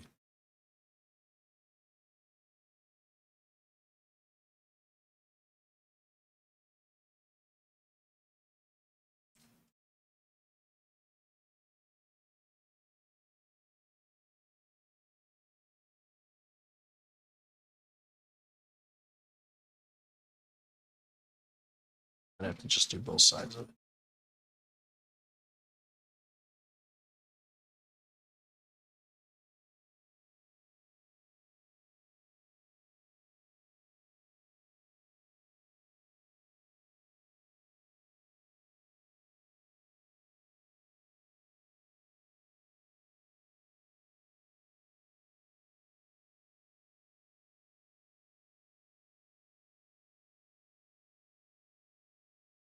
Terrible.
All right.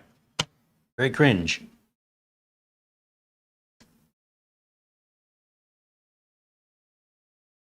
Not the kind of work I typically do. To which you say, yeah, I can tell. So that didn't need to come out.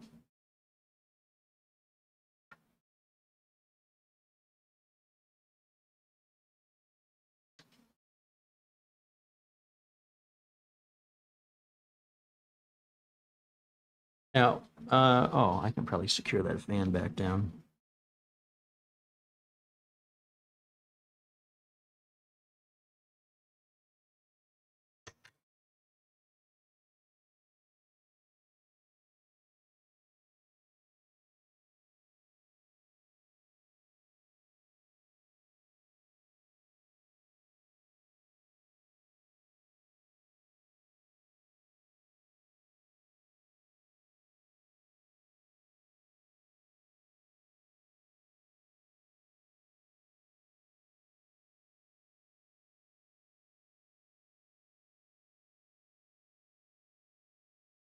Yeah, we don't want that moving around.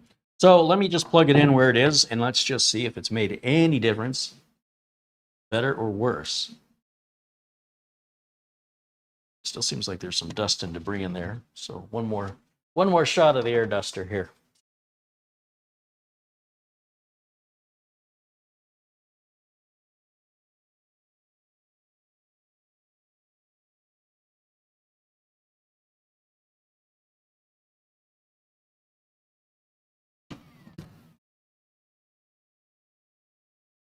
All right, let's go back over to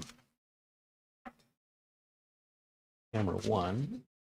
Just past the 2-hour mark, right on time for us to boot this up. And I don't know, place your bets. You think it's going to make any difference at all?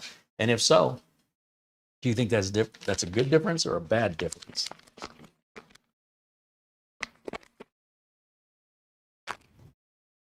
Will it run hotter? Will it run cooler? Will it run at all? Will it be exactly the same, negating all the time we just spent on it?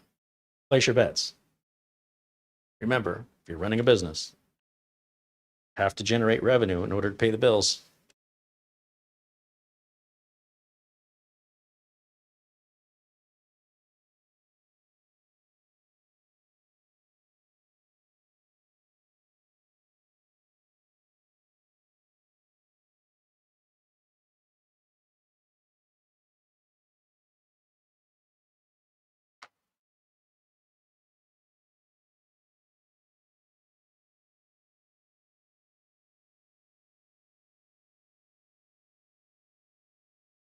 And of course, it's turned itself on just like it did before.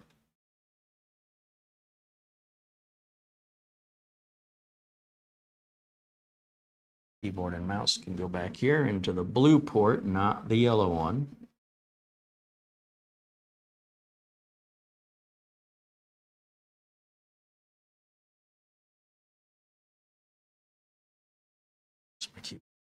Here it is. Here. And this one goes to our HDMI input. What's going on? Well, it booted. That's a good sign. And then we're going to go back to hardware info.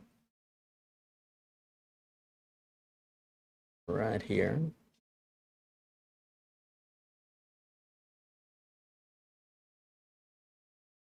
Bring up Cinebench. Take a look at where we're idling already. Still pretty warm.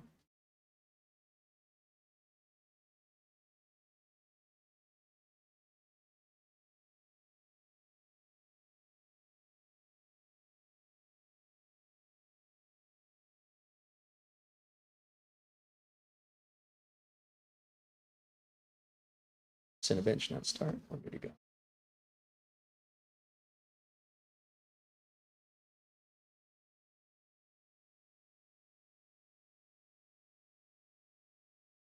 There it goes.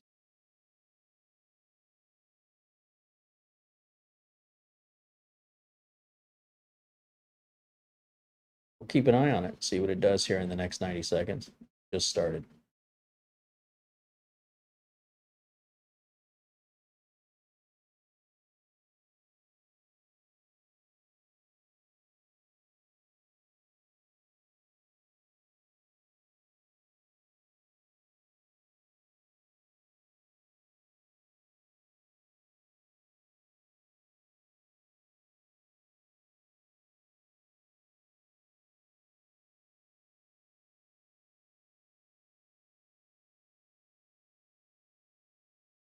We hit what? 97 last time, right?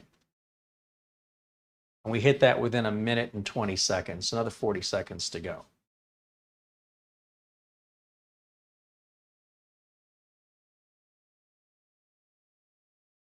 '86 is our maximum so far. That is 10 degrees cooler Celsius than our previous maximum. However, we did run this for the full 90 seconds.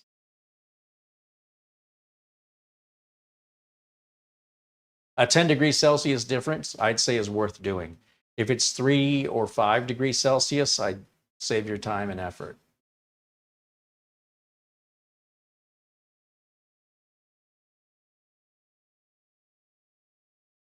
Remember, this was getting hot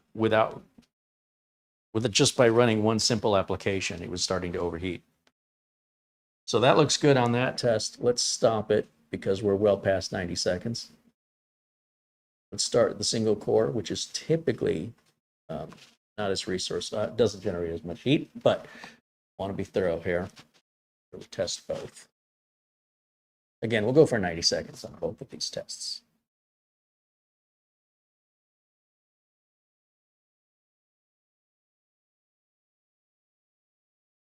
John Paul Bacon says it'll probably run cooler once it's all fully assembled. Oh, that's a good point. That's a good point. How does the fan sound? Well, I've got a loud air conditioner here in Studio B. And the fan is, I don't know, it's hard to explain. It's a NUC. It sounds like the fan on a NUC. It's at idle, it's a very light drone. And then when it's under pressure, a lot of resources, you can definitely hear it. So much so the customer complained to me about it. I logged into it remotely and just ran the hardware info and saw 97C and 100C. And I only saw one process running. So this thing was mostly just idling and overheating. Richard Palmentier wants to know, why do I use Celsius instead of Fahrenheit? Well, the rest of the world pretty much all uses Celsius. The only one, well, there's a couple, but the United States is lagging behind. What I normally do is whatever the industry uses. So if the industry is using megabytes or megabits, if the industry uses Celsius to measure CPU temp, but Fahrenheit to measure, say, room temperature, I follow what the industry does. So if you look on websites, for example, that do reviews involving temperatures, they will almost always represent those temperatures in Celsius. That's your default. The software does allow you to change that to Fahrenheit if you choose to, but then all the rest of the world will have no idea what the heck that Fahrenheit translates into. So for the benefit of the world other than America, and because of the industry universally accepting Celsius as the default measurer, I follow the industry. Whatever terminology is in use by the vast majority of the industry is how I learn it, first of all. And so because I learned it that way, and because I continue to read further reviews and measurements from others in Celsius, I'm not going to be the only one who converts it to Fahrenheit. That's just an American thing. Now, this test has run for a while. Well, I've been yabbering on here, and it looks like we're about 2.5 minutes in. We have a max of 89C, which is 89 Celsius or centigrade. Celsius and centigrade are the same thing. Just depends how old you are. You were taught one or the other. The temps are improved here. And just for fun, we're going to stop this test. Because remember, it got hotter the second time we ran it. And let's do that one more time. And if everything, well, regardless, we'll give that 90 seconds and then we'll wrap up today's video. I want to thank again all of our members that support the channel. And without them, we just wouldn't have anywhere near as much content, maybe 1 or 2 videos a month. And it cracks me up if any free viewers complain about the videos. I just recommend those free viewers demand a refund from YouTube because they're watching the content voluntarily for free. You don't like it, that's fine. It wasn't made for you. If you do like it, that's fantastic. We hope you'll consider becoming a part of our membership here and joining us in our live chat. We welcome like-minded individuals who see the value in what we do. If you're looking for commercials, most other YouTube tech channels are nothing more than fancy commercials. And if your ad blocker really worked, it wouldn't even let you watch those big media channel videos. But some people like that. I'm not one of those people. So if you're like me and you like real, authentic, genuine, live, unscripted content, this is where you can find it regularly through the support and contributions of our members, not from corporations that pay us to say what they want us to say, how they want us to say it, when they want us to say it, and to talk about things they want us to talk about that I don't want to talk about. So this is about as genuine as you can get to real life, and not all fancy edits and a TV show or something that's made to have laugh tracks and made for the bulk of the population. This is made for people who get it, and if you get it, I think that's awesome, and we'd love to have you become a member here. Otherwise, you can continue to watch the videos for free, and that's all thanks to our members as well.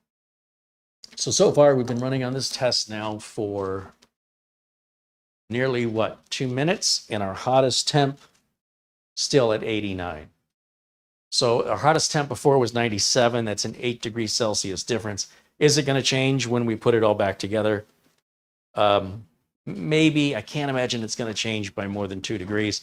And remember, the temperature of the room isn't one solid temperature. The room temperature fluctuates, especially here in Arizona, where it's 100 and something degrees outside.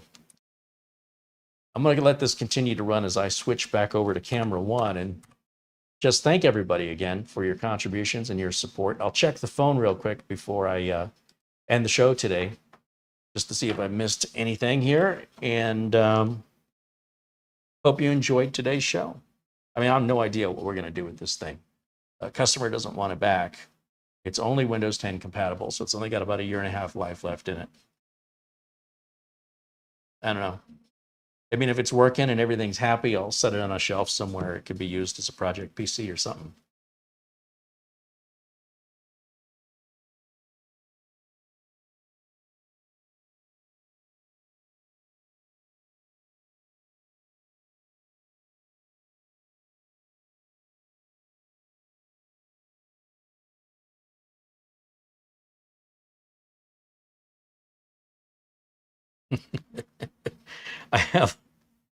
My customer has a UniFi router, and there's only one administrator, and it's not me, and they're not doing anything with it.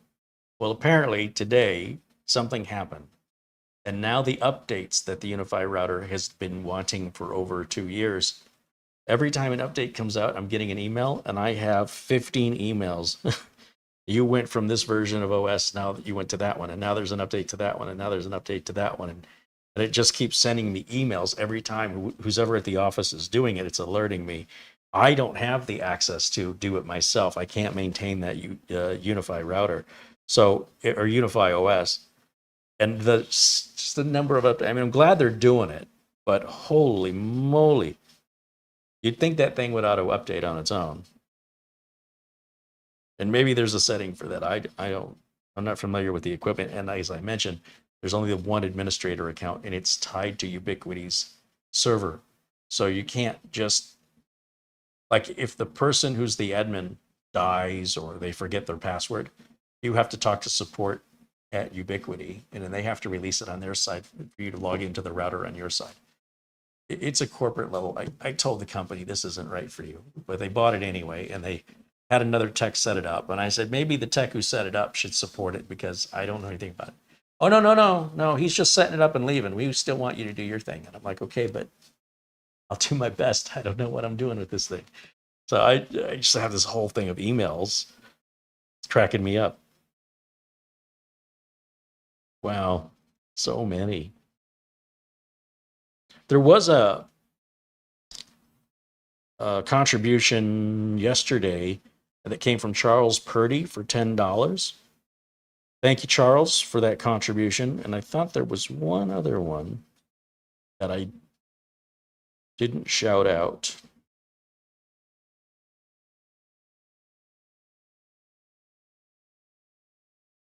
Now, Bagowden from Acronis will be with us on Friday's show.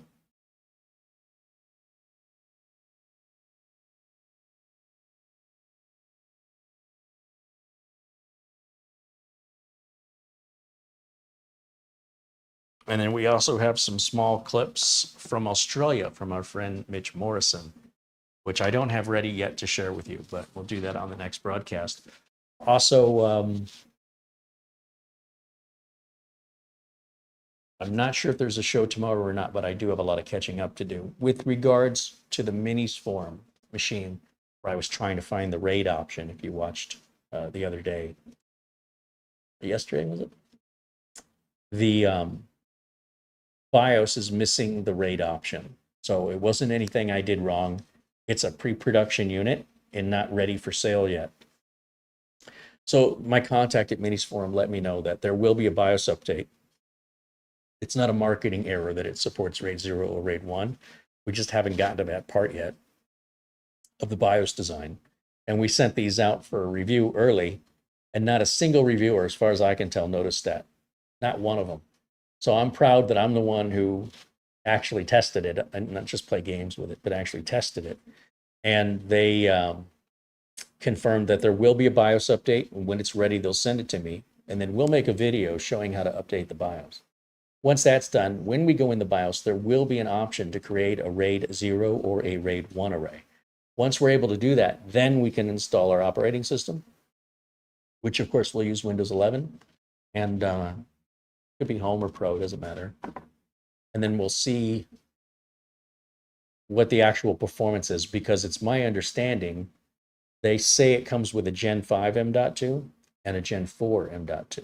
And yet when we plug the Gen 5 into either of the M.2s, it ran at Gen 5 speeds. Now, traditionally, only one slot runs at Gen 5 on a regular motherboard like this.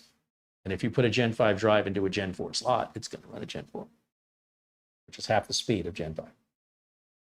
Potentially. So I'm wondering if maybe this board actually auto senses, because if it says it comes with one Gen 4 and one Gen 5, and they're not labeled which is which, maybe they're both Gen 5, or maybe it auto senses so that there's not enough lanes to the CPU to have two Gen 5s. So one becomes Gen 5 and one becomes Gen 4, and it doesn't matter which one you put them in. So we still have some investigation to do. That will be a part 2. That's for the Minis Forum Adaman G7PT, I think is what it's called. And it's a really neat machine. And if we can get RAID 0 in that, I mean, I have to imagine the RAID 0's got to run Gen 4 on both, but I don't even know how this is going to work. I'm so intrigued. So I can't wait for the BIOS update. As soon as we get it, we will schedule the show ASAP so we can pick up where we left off. As for this bad boy, I don't know. I think it just needs to be reassembled. There's nothing more I can do for it. There's nothing I can do to fix the front USB port. It's functional. It has a little over a year of life, right? If we go to October, we're almost, well, we're in mid-July. We're going to go to mid-October. So mid-October of 2025. So we've got August, September, October. That's 3 months. So 15 months is left in this. And if you continue to use it after support ends, that's fine for the rest of 2025, but you're definitely taking on much more risk into 2026. So maximum 18 months, right? 3 months from November, October, November, December, 17 and a half months is how much life this has with regards to Windows 10. Putting Windows 11 on it, even if you force it on there, it's not going to work right. You won't be secured. Your antivirus isn't going to help you. Highly suggest you don't do that unless you just don't care about your security. Also, other operating systems are an option, some flavor of Linux, for example. But I'm not going to do that. But somebody else might, and that's fine. Thanks, everybody, for hanging out with me today. Great chat room. You guys are awesome. Frankie B with $2.99. Shout out to our good friend Frankie B out there in New York. And of course, to our friend Buster in Scotland, and to our friend Oystein in Norway. Folks are so generous. You have no idea. And for everyone else that's a member, you're the reason the channel continues to pump out videos. And instead of me being somewhere earning money another way, I can do this. I don't make as much, but I can pay the bills and I can hang out with my friends. This is a lot of fun. And so I hope you enjoy it as much as I do. Jose Lopez, thank you as well with a $1 super chat. Essential Working Too Hard says thanks for another great show. Right on. Of course, thanks to Mara for working in the background, doing administration, chat room moderation, thumbnails, links, video description, tags, keywords, search engine optimization, talking with sponsors, potential sponsors. I mean, that's a full-time job in and of itself. which I was not doing very well, quite frankly. The only other thing I'd be curious about on this system is if the CMOS battery error went off. Are you as curious as I am? Let's shut this down. Let me do this real quick, and then we'll end the show. I'll put myself over here.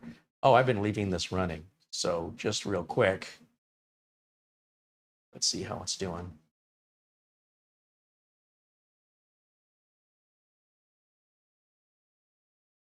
Oh gosh, it's almost done with the test. Might as well let it finish. Let's see what our end numbers are. I'm not expecting to be blown away with performance numbers on an 8-year-old machine, but still. Oh, it looks like it's got.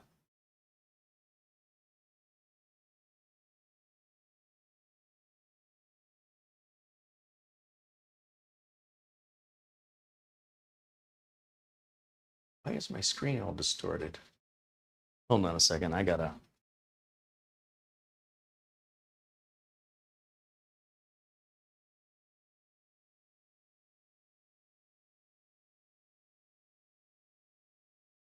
Now I can see.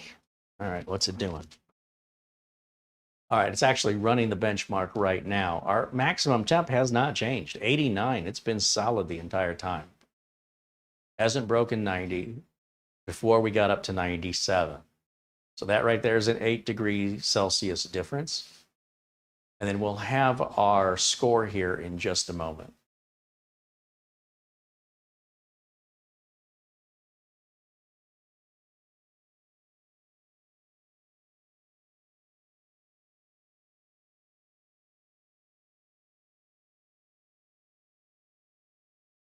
$31.21 is our score.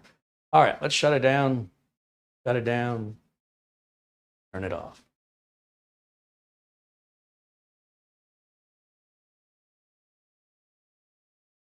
Now, once this goes off, I'm going to unplug power from it. And we'll count to, I don't know, count to 30.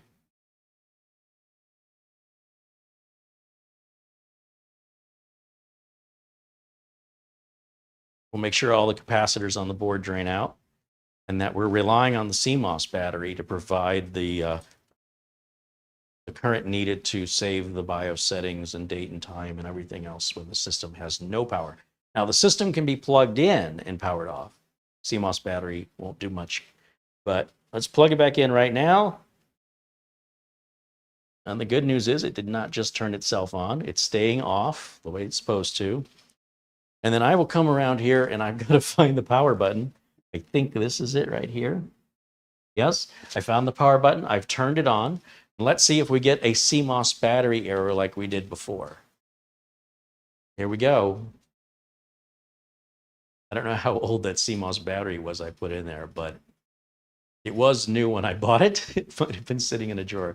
Hey, that's a pretty fast boot up for an 8-year-old computer, huh? Not bad. Who wants it? All right. Mark Gaines contributes £5. Thank you to our friend Mark Gaines, of course, in Northern Ireland. Where's Paul Gray? Speaking of Australia. Hopefully he'll watch the video later. Thank you, Gary Tatum. Gary, I'm hoping that computer's working for you. He verified he received it. And I just want to make sure that you've plugged it in and everything works good.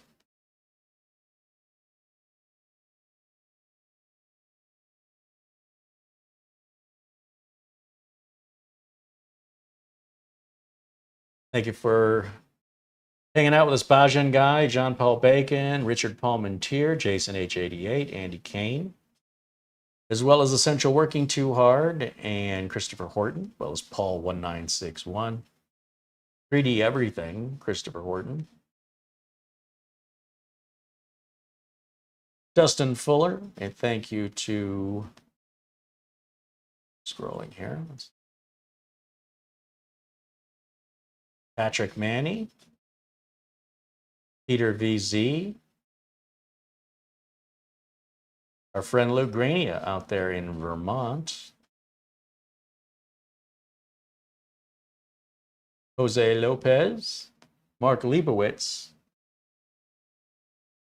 Thanks, you guys. Thanks for hanging out with me today. All right, with that, now I can shut this bad boy down. And then we'll go back over to camera one. I got to go full screen on camera one. All right, guys, we're right at the 2.5 hour mark, almost on the dot. Thanks again to our friends at Acronis, our friends at RoboForm, our friends at VIP CDK Deals. All the discounts are there for you and all free trials for you to check out. No high pressure. If you want it, save 30%. If you don't want it, that's fine. You're missing out. All right. Thanks for all the members, as always. And, of course, to Marlena. That's going to wrap it up for today's video. Thanks for hanging out with me. I'll see you all again very, very soon. Until next time, bye for now.